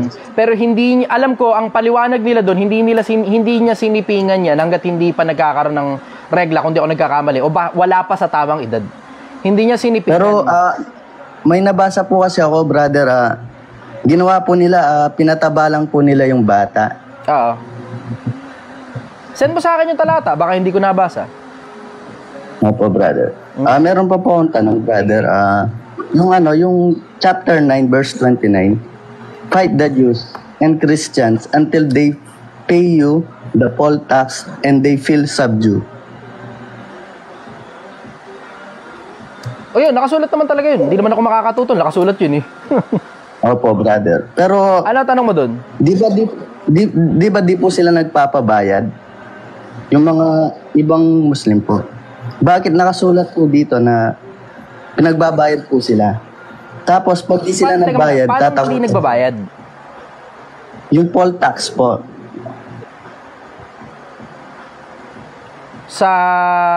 Yung tax nung hindi, ang totoo, hindi ko masasagot ng diretso sa iyo yan, brother. Kaya nga, gaya na nga sabi ko, hindi pa ako kasing galing sa Quran nang galing ko sa Biblia. Kung Biblia, tatanungin mo sa akin yan, kahit pa paano, medyo alam ko pa yan. Pero yung tungkol sa dowry, hindi dowry yun. Hindi dowry yun. Sabi nung iba, dowry daw Hindi dowry yun. Ang dowry kasi para sa yan para sa ikakasal. Hindi naman ikakasal yung mga Kristiyano saka Hudyo ng mga panahon na yun I may be wrong. Ako, manghuhula ako. Maring mali ako dito, syempre. Huwag mo na i-consider ito. Pero ang hula ko dyan, meron kasing mga nakikipamayan, gaya rin nung gaya rin nung konsepto ng gaya rin nung konsepto ng taga-ibang lupa ka. Yung konsepto ng taga-ibang lupa, tinan mo, pansinin mo, ang pinababayad nila ng tax, yung mga Kristiyano at saka mga Hudyo. Bakit? Kasi nasa loob sila ng boundary ng Islam. Ibig sabihin, itong lupa na to, lupa ng mga Muslim yan. Ngayon, kung lupa ng mga Muslim yan, pag may stranger dyan, dapat talaga sila magbayad. Naiintindihan ko yung konsepto na yun. Kasi may nangyaring ganyan din sa sa Biblia eh. Kung mababasa mo, nung si Abraham nakikiraan kay Melchizedek, nakikiraan siya sa teritoryo ng iba, nagbayad siya ng hindi mo naman tatawag na buwis, pero tithes ang tawag, 10% nung samsam niya. So meron silang mga nilabanan ng mga bansa. Natalo nila ngayon yung mga bansa na yun. Nung nakikiraan sila, paranin mo na ako. So nung nakikiraan sila sa lupa ni Melchizedek, nagbigay sila ng parang tax. Kaparehas ng konsepto niyan. Ganon. Yun ang nasa isip ko. Maaaring mali ako, syempre. Kasi hindi ko naman talaga alam kung ano talaga eksaktong istorya. Yun. Salamat po. Follow-up question. Yung brother, yung chapter 9 verse 33, Islam has been made to prevail over every religion. Anong ibig sabihin ko? Yun na mismo yun. Yun na mismo yun. Mako-consider mo rin kasi, this goes in general. Hindi siya parang very secluded sa konsepto ng Islam. It goes very general. Kasi halos lahat naman talaga ng religion, merong pangarap na i-conquer ang buong mundo eh. Halos lahat ng religion, merong ganong pangarap. So, maintindihan mo ngayon yung konsepto ng Islam na kung bakit gusto nilang i-conquer yung ibang pananampalataya kasi halos lahat naman talaga ng religion ganun. Halos lahat ganun. Tingnan mo ang Katolisismo. Naalala mo yung panahon ng Holy Inquisition? Siguro kung nag-aaral ka ng tungkol sa Katolisismo, ang Holy Inquisition, 300,000 taong pinatay nila na ayaw mag-convert sa Christianity, Katolisismo. Eh yung 300,000, ang Araneta Colosseum may seating capacity na 30,000. So kung 300,000 yun, di lumalabas parang 10 Araneta Colosseum yung pinatay ng Katolisismo. Para lang, dahil lang sa dahilan na hindi sila nagko-convert papuntang Katolisismo. Ganun yung konsepto. Merong halos lahat ng religion merong ganyan, brother. Halos lahat ng religion merong ganyan. Kahit Kristyanismo, meron din ganyan. Yun nga lang, yung Kristyanismo nga lang sa Biblia, hindi sila masyadong mahilig sa konsepto ng patay-patayan. Ganun. Pero yun nga hindi ko maintindihan, brother, but yung religyong Islam napaka-brutal nila tsaka napaka-violent nila ganun, brother. Kasi kailan lang, brother, may nabalitaan po kasi ako. Yung sa Congo, brother, yung pinugutan ng ulo ng mga Muslim, yung 70 Christians, yun di po masyadong binalita, yung parang may pinagtatakpan po sila. Siyempre, obviously, pinagtatakpan nila yung boundaries ng bansa nila.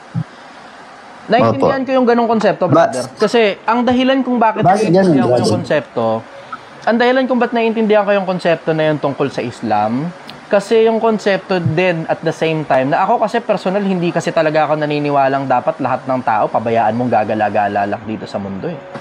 Hindi ako naniniwala sa ganong konsepto eh. Tingnan mo, isipin mo yung 10 utos halimbawa. Pero ba't sila, brother? Dali mo muna akong putulin.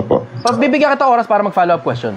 Well, naiintindihan ko yung konsepto na yun kung bakit pumapatay ang Islam eh. Kasi, yung konsepto rin sa Lumang Tipan, kung nabasa mo yung Lumang Tipan, na pag halimbawa, sumalangsang ka dun sa 10 utos, kasama dun yung wag kang papatay, papatayin ka din eh. Yung sa 10 utos na yun, kahit sinong lumabag doon sa 10 utos na yun, papatayin. Ganon yung Lumang Tipan. Ngayon, naiintindihan ko yung konsepto ng Islam kasi may mga tao talagang walang hiya talaga eh. May mga tao talaga walang hiya talaga eh. Naiintindihan ko rin naman yung konsepto na, alam mo, they're just trying to protect the boundaries of Islam na hindi sila pumapayag na mapasukan sila ng ibang konsepto bukod sa Islam. Naintindihan ko yung konsepto nila na ganun. May mga tao lang talagang wala lang talagang respeto sa religion ng kapwa-tao nila. Alam na nga din na papatayin sila doon pag nagturo sila ng Biblia. Ang tigas ng ulo eh. Gets mo yun? Matigas lang talaga ulo ng mga tao eh. Alam mo na nga yun eh. Alam mo, you have to deploy a certain level of practicality. You have to deploy a certain level of practicality. Yung konsepto na, okay, sige, Kristiyano ka. Marami namang tao sa Pilipinas eh. Ba't hindi mangaral ka rito sa Pilipinas? Ba't pupunta ka pa sa boundary na alam mo, mapapatay ka dun dahil hindi nga nila tinatanggap yung religion mo dun? Gets mo yun? Ganon din naman sa pagpunta mo sa China eh, di ba? Sa China, hindi rin naman ina-acknowledge ang mga religion eh. Ano ibig sabihin? Halos lahat ng religion dun patago. Pag nahuli ka, ganon din ang magiging ending mo, brother. Makukulong ka rin. Sa North Korea, ganon din naman yun eh. Diba? You just have to deploy a certain level of practicality na pag alam mo nang hindi tanggap yung religion mo sa isang bansa, wag mo nang ipilit. Ang tigas naman ng ulo mo eh. Diba? Ganun yung konsepto. Ngayon, tatanong mo, yan ba ka? Biblical yan? Oo. Ang sabi ni Kristo sa Biblia, kapag ka nakita ninyo, pag hindi kayo tinanggap sa isang lugar, pagpagan ninyo yung lupa sa inyong mga paa. alam mo na, pagka hindi ka tinanggap sa isang lugar, huwag ka nang bumalik dun, matigas ang ulo. Ganon yung konsepto, gets mo? Opo, brother. Practicality, brother. You have to deploy a certain level of practicality na yung konsepto na pag alam mo nang hindi tanggap yung religion mo sa isang lugar at alam mo nang mapapatay ka dyan, huwag kang matigas ang ulo para pupunta ka pa dyan. Tapos anong nangyayari? Para ka nagpapakamatay talaga. Gets mo yun? Kasi hindi ka rin naman tatanggapin ng Diyos pag alam mo nang pinilit mo ipangaral dun, alam mo nang mapapatayin ka ng mga tao dun. Wala ngayon pinagkaiba yun sa suicide mission na nagpapakamatay ka talaga. Di ba? Mali ka na dun pagka ganun. Pag ayaw kang tanggapin ng tao, pabayaan mo kasi marami naman taong tatanggap sa'yo sa iba't ibang lugar eh. Ganun yung konsepto. Gets mo? Opo, brother. Yun. Follow-up question, brother. Sige, ngayon mo na ngayon itanong yung follow-up question mo. So, brother, napapansin ko po sa kunwari po sa sa mga Muslim country po, parang bawal kang bawal mo silang yung parang bawal ka pong yung pananampalataya mo, kunwari Kristiyano ka o kaya parang bawal ka sumamba sa bawal kang mangaral sa sa country nila, pero pag nasa Christian country po sila, parang malaya sila nakakapangaral po. Ba't ganun po? Yun po hindi ko maintindihan kasi pag tungkol sa kanila, brother, parang ayaw nila yung naaapi sila, pero pag sila yung nang-aapi, tapos yung nakaraan po, latest lang po yun, yung pinatay nilang 70 Christian sa Congo. Tapos pinugutan pa po nila ng ulo. Parang wala po masyado kumakastigo sa kanila, ganun. Naintindihan ko yung konsepto na yun. Yung sa Congo, hindi ko nabalitaan yun eh. So, hindi ako makakasagot dun kung ano ba talaga dahilan ba't pinugutan ng ulo yun eh. Hindi ko alam. Pwede mong ikwento sa akin yun, pero hindi pa rin yun yung official na sinasabi ng balita. Hindi ko alam eh. I just don't have any comment on something na hindi ko naiintindihan. Katulad nun, kung ano eksakto talaga yung dahilan. Kasi tignan mo, hindi mo naman maaalis eh. Sa lahat ng organization, merong extremist na grupo. Diba? Katulad halimbawa sa Islam, ang Islam nahahati sa dalawa. Merong Shia, merong Sunni. Meron din naman sa kanilang mga extremist na, halimbawa, tatanong mo sa akin, yung mga nasa Congo, pinugutan ng ulo, meron yung Islam suicide bomber eh. Diba? Siguro naman, mas malala naman yung suicide bomber na sumabog na lang kayo dyan, isang grupo kayo. Again, naiintindihan ko rin naman yung konsepto na under ng Christianism, andyan naman ng Katoliko na mahigit 300,000 ang pinatay nila ng Holy Inquisition. Diba? Gets mo yun? Na lahat halos ng religion merong ganyan eh. Hindi pa natin pinag-uusapan, brother, yung mga nandito sa panahon natin ha. Halimbawa, ang Iglesia ni Cristo. Merong record ang Iglesia ni Cristo na People of the Philippines versus Abelia, parang ganun. Na yung isang kaso na yon, i-check nyo na lang yun. Nasa Google ito pag ginugel nyo. Na merong isang kaso na yung mga estudyante ng PUP, kinuha nila, technically kinidnap. Kasi naglalaro ng basketball, tapos nagkapikunan. Tapos kinidnap nila, nilagay ngayon sa loob ng kapilya. Tapos pinapalo nila ng tubiro, binlow torch nila hanggang sa patayin nila, tapos tinapon nila sa may Lambingan Bridge. Nasa Google yan, pag ginugel nyo. Yung actual na kaso mismo, pag binasa nyo ng buo, nandun mismo, naka-upload sa Google. Hindi lang yan parang headlines lang sa balita. Hindi lang headlines sa balita. Nasa Google mismo yan, yung kabuuan ng kaso, mababasa ninyo kung ano nangyari. Ngayon, halos lahat ng religion merong ganun, brother. Ano yun? May lumipad. Halos lahat ng religion merong ganun. It doesn't matter na kung Kristyanismo o Islam, pero hindi naman kasi yun ang titignan mo eh. Kung ano ginawa ng mga tao dun sa loob ng religion na yun, hindi yun ang titignan mo. Ang sabi ni Kristo, 7:17 ng Juan, kung sino man tao ay nag-iibig na gumawa ng kanyang kalooban, makikilala niya ang turo kung ito'y sa Diyos o kung ako'y nagsasalita na mula sa aking sarili. Ang nagsasalita ng mula sa kanyang sarili ay humahanap ng kanyang sariling kaluwalhatian. Ngunit ang humahanap ng kaluwalhatian, niyaong nagsugo sa kanya, ang gayon ay totoo at sa kanya'y walang kalikuan. Ang nakasulat sa Biblia, ang pagbabatayan mo aral, hindi yung ginagawa ng mga tao. Bakit? Kasi kung ginagawa ng mga tao ang pagbabatayan mo, tignan mo si Pedro na naga. 'Di ba? Tignan mo si Judas, ipinagkalulu si Kristo, kaduluduluhan, nagpakamatay pa siya. 'Di ba? Maraming ganong kaso sa Biblia na si Solomon, 1,000 ang asawa. 'Di ba? Si David, kinuha yung asawa ni Urias, Tapos si Urias, na naagrabyado na nga nung kunin niya yung asawa, inilagay niya sa front line ng battlefield para mapatay dun yung asawa nung babaeng kinuha niya. Diba? Gets mo? Hindi ko pinagbabatayan yung ginawa ng mga tao eh. Ang pinagbabatayan ko aral, brother. Sobrang importante ng konsepto na paghiwalayin mo yung tao at saka yung aral. Ano ba yung itinuturo at saka ano ba yung ginagawa ng mga tao?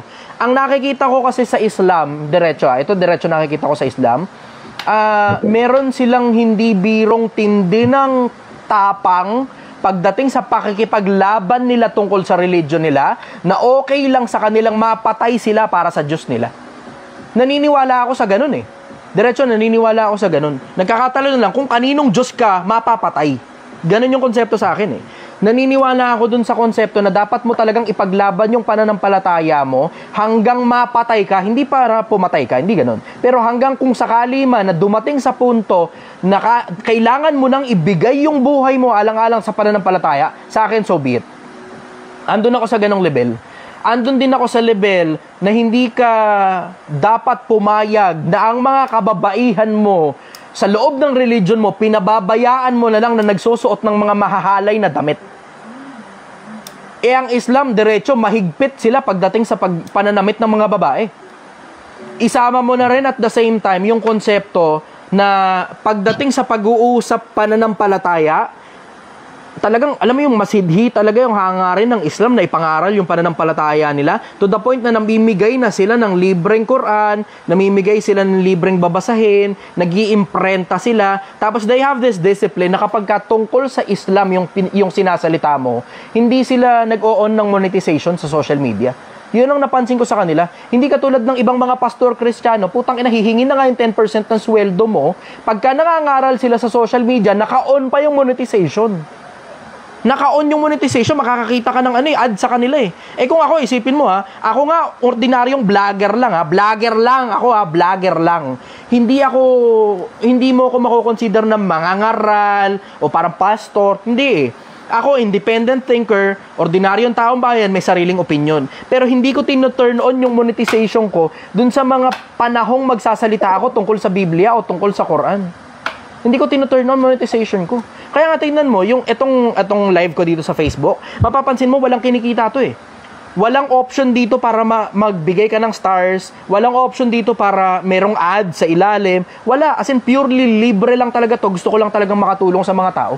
Wala akong pakialam kung bumili ka rito ng sinigang o hindi, wala akong pakialam. Basta ang pinaka-bottom line sa akin dito, pagka magsasalita ako ng may kinalaman tungkol sa Diyos, ayokong kumita ng pera dyan. Ayoko talaga.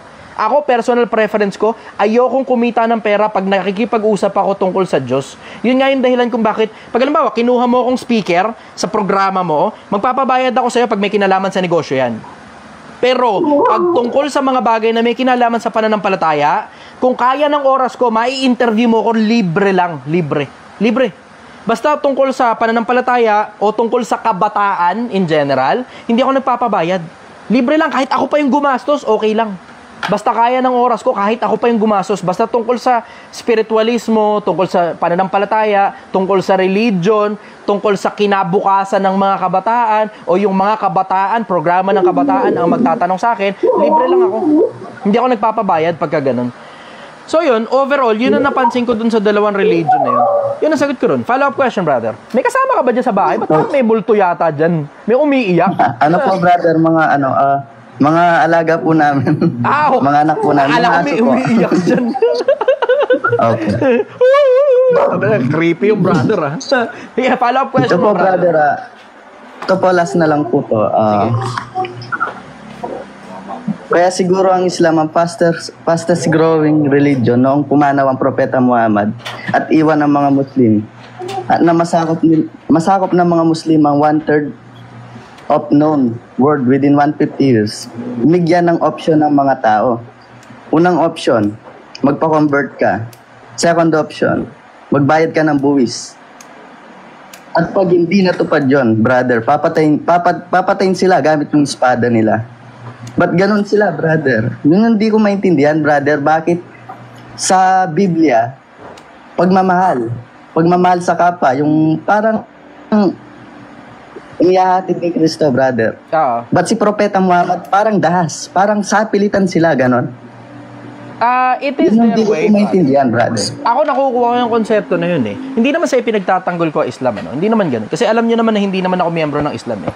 Alam nyo rin naman na sa mahabang panahon, 'di ba? Kristyanismo yung mga religion na pinagtiyagaan ko talaga sa mahabang panahon eh.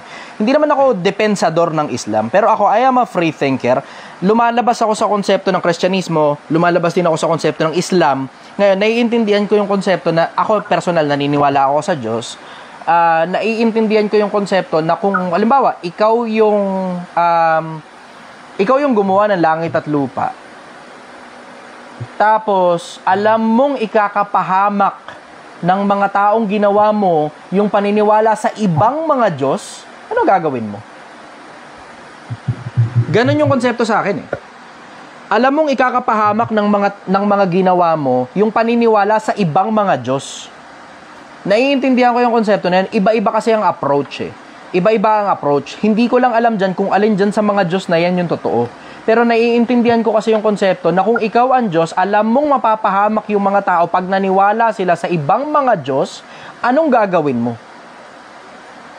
Naiintindihan ko yung konsepto na yun.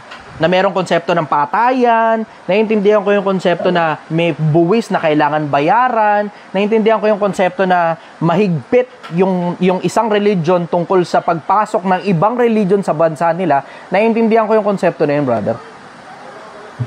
Yun nga yung, yun ang kagandahan sa konsepto ng espiritualismo eh. You get to choose kung saan mo gustong maniwala. Yun din ang kagandahan ng konsepto ng, ng free will. Ikaw nang bahalang mamili kung aling Diyos ang gusto mong paniwalaan. Ikaw nang bahalang pumili kung aling libro ang gusto mong paniwalaan. Yun ang kagandahan sa free will. Binigyan tayo ng kalayaan ng Diyos na mamili. Yun ang kagandahan sa free will. Pero naiintindihan ko rin naman yung konsepto na kailangan mong gawin yung kailangan mong gawin kasi yun ang inuutos ng Diyos. Halimbawa, tinan mo, isipin mo yung konsepto na nag-entertain tayo ng konsepto na maging masaya. Ang purpose ng buhay, maging masaya. So, okay lang na magsuot ka ng pek-pek shorts, okay lang na magsuot ka ng sobrang ikling miniskirt, okay lang na halos nakapanty ka na lang, okay lang na halos ilabas mo na yung suso mo, kalahati ng suso mo, nakalawit. Bakit? Kasi, ang importante, maging masaya. Diba? Kaya tayo nagkakandaleche-leche ngayon. Kasi wala na halos gustong sumunod sa Diyos eh. Ang gusto natin, gawin na lang lahat ng mga bagay na gusto natin. Tapos wala na tayong pakialam doon sa gumawa kung gusto ba niya yung ginagawa natin o hindi. Gets mo? Opo. Yun ang sagot ko ron sa parte na yun. Pero ulitin ko, hindi naman ako depensador ng hindi ako depensador ng Islam. Yung sinasabi ko, purely my opinion at naiintindihan ko lang kasi yung konsepto na ikaw man yung lumagay sa lagay ng gumawa ng lahat ng bagay, anong bagay ang iuutos mo? Naintindihan ko yun na alam mong mapapahamak ang mga taong ginawa mo pag naniwala sila sa ibang Diyos. So ngayon, ito ngayong bayan mo, ito ngayong mga tao mo, lalagyan mo ng certain rules and regulations na kailangan nila sundin, including kung paano sila makikisalamuha sa ibang mga tao na naniniwala sa ibang mga Diyos na mayroong malaking possibility mapahamak yung mga tao na yun at baka madamay pa yung mga tao na nasa loob ng grupo mo. Naintindihan ko yung konsepto na yun. Gets mo? Opo. Yun ang sagot ko ron. Okay na muna yun sa'yo, brother. Next na muna tayo, ha? Kasi marami nagre-request na ng next na eh. Salamat po, brother. Na-appreciate ko yung mga tanong mo. Matalino yung mga tanong mo, in fairness, ha? Thank you, brother. Nalulungkot lang po kasi ako, brother. Nalulungkot lang po. Naintindihan kita ron na pagmamalasakit sa kapwa-tao yung nasa isip mo. Eventually, mabubuksan din yung isip mo sa maraming konsepto. Naiintindihan... Brother, sobrang idol na idol po ko sa... Sobrang idol po kita kasi, brother. Ayaw ko lang na mapahamak ka, brad. Na-appreciate pero, kung matalino ka, brother, alam ko, nag-iisip ka rin. Totoo. Nag-iisip ka, tsaka, di ka naman nila may kahit sa mga bagay na mali, brother. Totoo naman. Yun lang, brother. Naman yun. Na-appreciate kita ron, brother. Na-appreciate kita doon. Dahil yung pagmamahal mo sa akin. Simula nung nagsimula ka sa, brother, sa Facebook, nung unang live mo, pinapanood na kita, brother. Lahat ng video mo, lahat ng live mo, yun lang. Salamat. Nangangamba lang kasi ako, brother, kasi pag pupunta ka ng Mindanao, alam ko kasi, magulo daw, ganyan. Tapos ngayon, sumasabay ka pa sa Ramadan, di ka kumakain. Tsaka, alam ko kasi sa Project 1, puyat po kasi dyan, brother, tsaka, pagod, ganyan. Yun, nalulungkot lang ako, brother, pero Stick with me. Stick with me. opo. Makikita mo rin ending niyan. Makikita mo rin yung ending nito. Pagka Opo, malapit brother. na yung ending ng buhay ko, makikita mo yung ending. Opo. Stay with me, brother. Dahil nga sa iyo, brother, napalapit ako sa sa Diyos ganyan. Nagbabasa na ako ng Biblia, ganun. Inaalam ko na yung yung mga religion ganyan, iba't iba religion tulad ng Islam nga. Yan lang yung nakita kong parang factory defect ng Islam, brother. Kaya naitanong ko lang kasi napapansin ko lang kasi nagtanong nun, brother. Nauna ako nagtanong. Yung Opo. mga tanong mo, well, bukod dun sa isang pirasong hindi ko masagot ng diretso kasi diretsong galing sa Quran yun eh. Pero yung maraming mga tanong mo, nauna akong nagtanong nun sa sarili ko. And then eventually, kailangan mo lang talagang lawakan yung pananaw mo eh. Diba? Na okay, sige, you are welcome na kastiguhin yung isang religion tungkol sa isang bagay. Pero ilagay mo kaya yung sarili mo dun sa posisyon nila. Bakit kaya? Just so you understand. Para lang maintindihan mo yung konsepto kung bakit mga inutos yung mga yun dun sa mga tao na yun. Naintindihan ko yung mga konsepto na yun kasi ngayon matanda na kasi ako eh. Alam mo yung, Opo. nung mga panahong bata ako, hindi, mali yan, mali. Bakit? Kasi meron kang killing. Yung killing na yun, nakakiling ka sa Kristyanismo eh. Ako, personal, nakakiling ako sa Kristyanismo sa mahabang panahon eh. Ngayon, syempre, as time goes by, dahil tumatanda na ako, naghahanap na ako ng maraming mga bagay na karunungan galing sa iba't ibang mga tao at sa iba't ibang mga paniniwala at sa iba't ibang mga Diyos ng mga tao. Ngayon, unti-unti naiintindihan ko yung mga bagay na dati hindi ko naiintindihan. Kailangan, yun kasi yung isa sa mga bagay, eto, kung makakapagturo ako sa inyo Pilipinas isa sa mga pinakamalalaking bagay na natutunan ko tungkol sa buhay, matuto ka mag-zoom out. Labas ka muna dun sa katawan mo, labas ka muna dun sa konsepto ng mga natutunan mo, labas ka muna sa conditioning ng mga bagay na itinuro sa'yo ng mga magulang mo at ng mundo sa mahabang panahon mula pagkabata. Paglabas mo dun, maraming bagay kang makakasalunga eh. And then, ipasok mo ngayon yung sarili mo sa ganong sistema. And it doesn't necessarily have to follow na kailangan mong sumamba sa mga Diyos nila. Pero isipin mo lang yung konsepto, bakit kaya inutos sa kanila itong mga bagay na to? Bakit kaya? Kasi tignan mo isa sa mga pinakamalalaking bagay na naiintindihan ko tungkol sa konsepto ng Hudaismo tayo.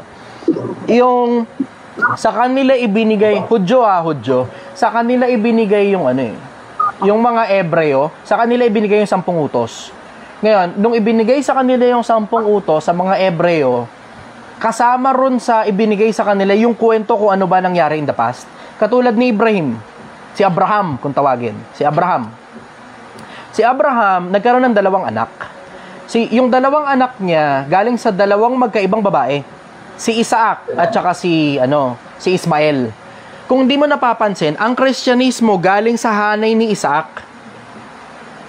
Ang Islam naman galing sa hanay ni Ismael. So pareha silang galing kay Abraham. Kung di mo napansin. And put that in mind, it is something to look into. Bakit? Kasi yung 2 magkapatid na yun, parehas silang pinangakuan ng Diyos na pararamihin ko ang lahi ninyo gaya ng buhangin sa dagat at gaya ng mga bituin sa himpapawid. Parehas yun eh.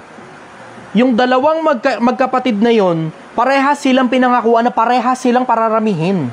Ngayon, tignan mo ngayon ang mundo. Ano ngayon ang nangyari sa mundo? Ang mundo, nagkaroon ng 2 pinakamalalaking religion, yung Islam at saka ang Kristyanismo. Yun mismo yung pangako eh. Ang pangako, pararamihin ko kayo gaya ng buhangin sa dagat. Tanong mo? Nakita mo yung konsepto na yun? Maiintindihan mo lang yun pag nag-zoom out ka eh. Pag hindi ka nag-zoom out at nandun ka talaga sa konsepto ng Kristyanismo lang at hindi mo na naintindihan yung konsepto ng Islam, talagang iisipin mo talaga na, hindi, mga putang ina nyo, masasamang tao kayong mga impacto kayo. Without considering na meron din namang ganung traces ang Kristyanismo, brother. Sa panahon pa lang ng Katolisismo, sa mahabang panahon, bayolente ang mga Katoliko sa mahabang panahon in the past. Ngayon lang sila medyo naging payapa. Ang Islam din naman, ganun din naman. Dito sa Pilipinas, tingnan mo, pansinin mo. Pag pumunta ka halimbawa ng Green Hills, hindi ka naman aawayin ng mga tao na yan habang bumibili ka sa kanila kahit makipagdebate ka pa, hindi ka aawayin ng mga tao na yan eh. Huwag ka lang abusado na ikaw yung naunang nanapak, putang ina mo, hasapakin ka talaga niyan. Diba? Alam mo yung maintindihan mo ngayon yung konsepto na tao-tao yan. Tao-tao. Merong mga tao na bayolente, may mga tao naman hindi bayolente. May mga tao naman na, alam mo yun, mapagmahal sa kapwa-tao, may mga tao naman hindi masyadong mapagmahal sa kapwa-tao. Ganon yung konsepto eh. Pero ang tinitignan ko overall, sa lahat, ang tinitignan ko, yung librong Quran at saka yung librong Biblia. Basahin ko kaya parehas. Ano kaya maintindihan ko ron sa dalawa? Tapos, kailangan mo syempre na mag-keep ng open mind and open heart. Bakit? Kasi, baba, Muslim ka, binasa mo Biblia. Hindi, putang ina nyo, punong-puno ng kontradiksyon yung putang ina ng Biblia nyo. Yan kasi hirap sa inyo. Naniniwala kasi kayo sa mga salin na. Dito sa amin sa Islam, ang libro namin hindi na isalin sa ibang lengguwahe dahil nasa amin pa rin hanggang ngayon yung original na Arabic. Ganon yung konsepto eh. Pagka naman ang pinakinggan mo naman, Kristyanismo, mga putang ina yung mga Muslim na yan, napakasasama na ugali, pumapatay ng tao. Ganon yung nasa isip mo eh. Pero, labas ka lang muna sa konsepto na ganun. Labas ka muna. Pag labas mo ron sa konsepto, maintindihan mo ngayon, parehas pala yung parehas na libro, merong signs of violence. Parehas sila. Parehas. Yung Biblia, pag nilabag mo 10 utos, papatayin ka. Pagka sumiping ka dun sa mga lahi na mga sinabi ng Diyos na patayin mo, kasama ka rin na papatayin. Kasi maraming mga lahi na sinabi ng Diyos sa Biblia, patayin mo yung lahi na yan eh. Ngayon, ganun din naman sa Quran. May mababasa ka rin ganun. Parehas na libro yan, brother. Parehas may mababasa kang violence. Kailangan nga lang talaga, you need to keep an open mind and an open heart. Basahin mo parehas and then you get to decide for your own. Ikaw na ngayon na magdesisyon kung alin dun sa dalawang libro na yun yung gusto mong sundin. Kasi tinan mo, pansinin mo. Eto, tinan mo, nakikipaglaban sila rito sa comment section na sinasabi nila na hindi violenting religion ng Islam. Kasi sila mismo nakatikim ng pagmamahal galing sa mga kapwa nila Muslim. Sila mismo nakatikim ng pagmamahal galing sa mga kapwa nila Muslim na yung pagmamahal na natikman nila sa Islam, hindi nila natikman yun sa Katoliko o sa born again o sa Saksi ni Jehovah o sa Iglesia ni Cristo o sa datindahan o sa kahit na anong religion. Natikman nila yun sa loob ng boundary ng Islam. Kailangan mo lang talagang maintindihan yung perspektibo nila. Yun nga yung dahilan kung ba't ako pupunta sa Mindanao eh. Para maintindihan ko kung ano ba talaga nangyayari. Kasi yung mga nasa Mindanao, in case hindi nyo alam merong mga lugar sa Mindanao hindi talaga nasakop ng Kristyanismo. Hindi nasakop ng mga conquistadors nung panahon ng mga Kastila, hindi sila nasakop. Ngayon, yun ang gusto kong makita. Anong kultura doon? Anong maintindihan ko doon sa parte na yun? Kasi interesado ako sa maraming kultura eh. Alam ba, tinan mo, pinakamagandang konseptong nagawa ko para sa sarili ko, yung naintindihan ko na hindi pala ang dahilan kung bakit mahirap ang maraming Pilipino dahil tamad sila. Hindi. Nung pumunta ako sa Tondo, dati kasi sa mahabang panahon naniniwala ako, hindi, putang ina nyo, kaya kasi kayo mahirap, tamad kasi kayo, mga bobo kayo. Ganun yung nasa isip ko eh. Ganun yung nasa isip ko sa mahabang panahon tungkol sa parte ng kahirapan eh. Pero isa sa mga pinakamalalaking bagay na naintindihan ko, nung pumunta ako ng Tondo, at naintindihan ko lang talaga to nung pumunta ako ng Tondo. Kaya pala mahirap yung maraming mahirap kasi nalululuwa sila sa konsepto ng pagyaman. Isa pa, ang naintindihan lang nila, yung anak nila mahirap, yung asawa nila mahirap, yung nanay nila mahirap, yung tatay nila mahirap, lahat ng nakapaligid sa kanila, pati mga kaibigan nila, pati mga klase nila, nandito sila sa loob ng isang malaking bubble na punong-puno lang ng kahirapan. Wala silang nakitang ibang mundo bukod sa mundo ng kahirapan. Akala nila hanggang dun na lang sila. Kaya hindi sila umuusad kahit anong mangyari. Kasi akala nila hanggang dun na lang sila. Naintindihan ko lang yon nung pumunta ako ng Tondo at namuhay ako nakasama nila na hindi sila tamad. Tangina, straight out, brother. Yung mga nakasama ko nun sa pamamasura, hindi sila tamad. Mula pagsikat ng araw hanggang paglubog ng araw, 12 oras nagtatrabaho sila. Lunes hanggang Linggo, walang day off. Walang day off. Hindi sila tamad. Yun bang mga tao na yun, makukonsider mo bang tamad yun? Tangina, sa bilad sila sa initan, walang pahinga. Dire-diretso. Ngayon, naintindihan ko lang yun, nung ako yung sumalang doon. Pero kung hindi ako sumalang doon, mananatili ako sa sarili kong mindset na hindi. Kaya mahirap ang mga mahirap. Bakit? Kasi tamad sila. Ngayon, ganun din naman sa konsepto ng religion. Yun ang dahilan ba't pupunta ako ng Mindanao. Para maintindihan ko yung mga bagay na hindi ko naiintindihan tungkol sa Islam. Ganun sa akin yung konsepto. Gets mo, brother? Opo, brother. Okay, okay.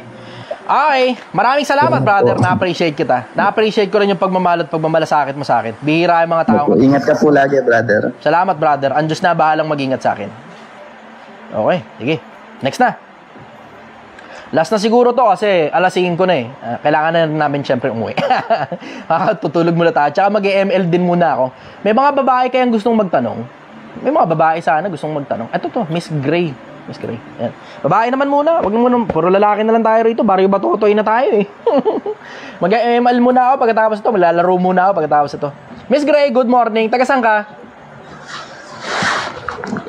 Hello po. Taga saan ka? I'm from Kuwait. Kuwait. Okay. Ano tanong mo? Gusto ko lang po sana magtanong kung ano yung masasabi niyo sa mga magulang na hindi tanggap yung mga single mom. For example, single yung anak nila. Tapos magkakaroon sila ng jowa na single mom. Ano masasabi mo dun sa magulang na hindi nila tanggap yung girlfriend ng anak nila na single mom? Naintindihan ko yung ganong konsepto. Mukhang nabiktima ka ng ganon Yung jowa mo ayaw sa'yo ng magulang. Okay, gets ko yun. Naintindihan ko yung konsepto na yun. Kasi kung halimbawa, itong anak nila walang anak. Diba? You would want someone para sa anak mo na kaparehas din ng status ng anak mo. Even better, kung makakakuha ng higit pa. Kasi, alam mo naman you have to put yourself in their shoes. Ang gusto lang ng mga magulang, yung makakabuti para sa anak nila. Automatic kasi, pag single mother, hindi, diretso na kagad yan. May anak ka na kagad diretso ganun yung konsepto kapag ka nagjowa ka na single mother Yun nga yung dahilan kung bakit sinasabi ko sa inyo, mga single mother, na galingan niyo sa buhay. Para may pambala ka. Bakit? Kasi isipin mo nga yung konsepto na, yung meron kang dalang baggage At yung dala mong baggage medyo mabigat. Hindi magaan yan Yung konsepto na pag nagjowa ka bilang single mother, automatic na kagad na dapat. Hindi pwedeng hindi. Kailangan si lalaki, tanggapin niya na yung anak mo.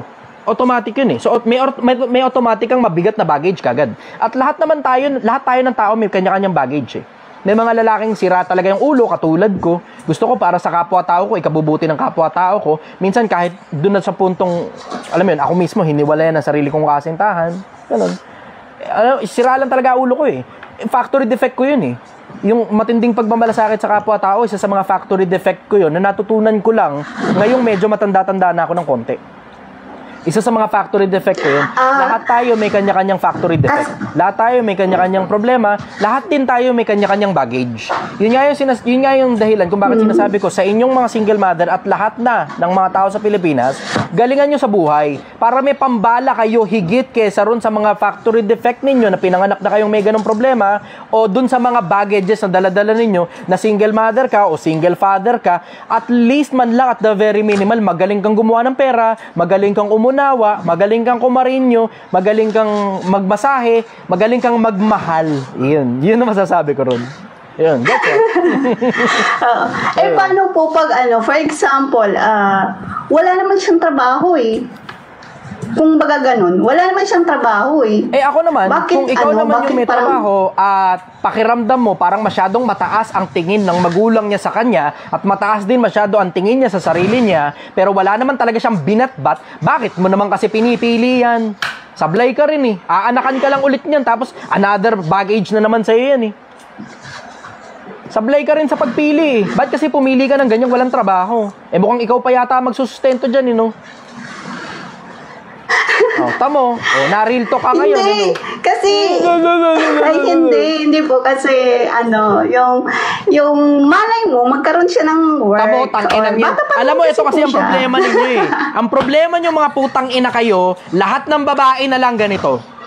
Ang dami-dami nyo. Ang hilig nyong gumawa ng putang inang sakit ng ulo, na batong ipapalo nyo sa ulo nyo, na gusto nyo na siraulong klase ng lalaki. Para pagbaguhin yung lalaki. Tapos pag hindi nyo nabago, sasabihin nyo na biktima kayo. Putang inang yan, pangit ng trip nyo. Ang pangit ng trip nyo.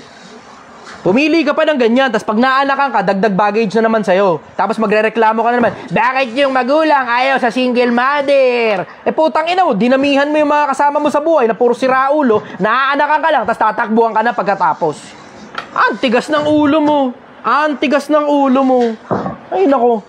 Hindi ka makasagot ngayon, palag, puta. Hindi, kailangan ko lang ng advice. Tigilan mo kasi. Ito advice ko sa'yo. Kumuha ka ng lalaki na maayos yung buhay nila mula sa pagkabata nila. tinuruan ng magulang na dapat kang lalaki ka, maghanap buhay ka. Dapat kang lalaki ka, hindi ka dapat nananakit ng babae. Dapat lalaki ka, alam mo dapat ang direksyon mo sa buhay. Dapat lalaki ka, hindi ka dapat nagpapa-under sa babae. Yung mga ganyang prinsipyo, dapat built-in sa lalaki yan. Galing sa magulang nila. Pag yung ganyang klase ng lalaki ang kinuha mo, na wala nang ang trabaho, ang taas pa ng tingin sa sarili, aanakan ka lang yan, tapos tatakbuhan ka. Hindi marunong ng konsepto ng responsibilidad eh. Di ba? Hindi marunong ng konsepto ng responsibilidad, tapos ipipilit mo pa sarili mo dyan, habang buhay mong magiging sakit sa ulo yung mga magiging biyanan mo. Habang buhay mong magiging sakit sa ulo yung mga magiging biyanan mo. O yan, tama. Kumuha ka pa ng batong ipapalo mo sa ulo mo, dagdagan mo pa yung dami ng mga putang inang mga anak mo, tapos magreklamo ka ba't hindi ka matanggap. Diba? Sablay ka rin eh. Sablay ka rin. Ay naku, nanay-user ka yata. Yun lang po. Hindi, wala naman kami. Actually, wala na kami. Matagal na. Ay, 7 good. Congratulations. years ago. Congratulations. Sige, Yes ito po. naman yung susunod na tanong ko sa'yo. Bakit mo pinoproblema yung hindi naman pala problema? Alam mo naman palang wala na kayo. Ba't mo pa pinoproblema yung hindi naman problema? Ay, naku. Hindi gusto ko lang pong magtanong sa'yo ng ganun kasi maraming times na ganun yung nangyayari ba? Expect mo na talaga yun. Expect mo na talaga na kapag ka naging, parang konsepto ng pagpapatatuyan, yung pagiging single mother, parehas ng konsepto ng pagpapatatuyan. Yung konseptong alam mo na kapag ka nagpatatu ka, alam mong madidiscriminate ka. Ganon din yung konsepto ng pag-aanak sa isang lalaking hindi mo makakasama habang buhay. Kaya nga sinasabi ko sa inyo, mga babae, ingatan nyo sarili nyo na maaanakan kayo ng mga lalaking alam nyo namang hindi nyo namang gustong makasama habang buhay. Gets nyo?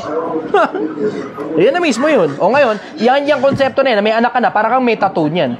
Regular ka na talagang madadali ng mga magulang na ayaw talaga nila sa'yo.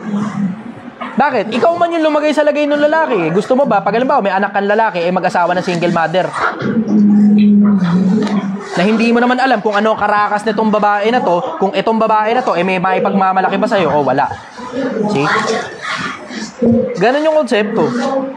Kung halimbawa, ang anak mo, lalaki, single, tapos pinatapos mo ng pag-aaral, gusto mo bang mga pang-asawa niya, single mother, tapos hindi mo naman alam kung ano karakas ng babae? Ganon lang yung konsepto Parehas lang yung konsepto na yun eh. Iisa yung konsepto. Galingan mo sa buhay, kumuha ka ng matinong klase ng lalaki, tapos dapat may pambala kang malupit-lupit para hindi ka mamata dahil sa pagiging single mother mo. Gets mo? Opo, thank you po. Okay, maraming salamat. Sige. Maraming salamat sa inyo, Pilipinas. I love you all. See you all tomorrow. Good night, everybody. Bye-bye.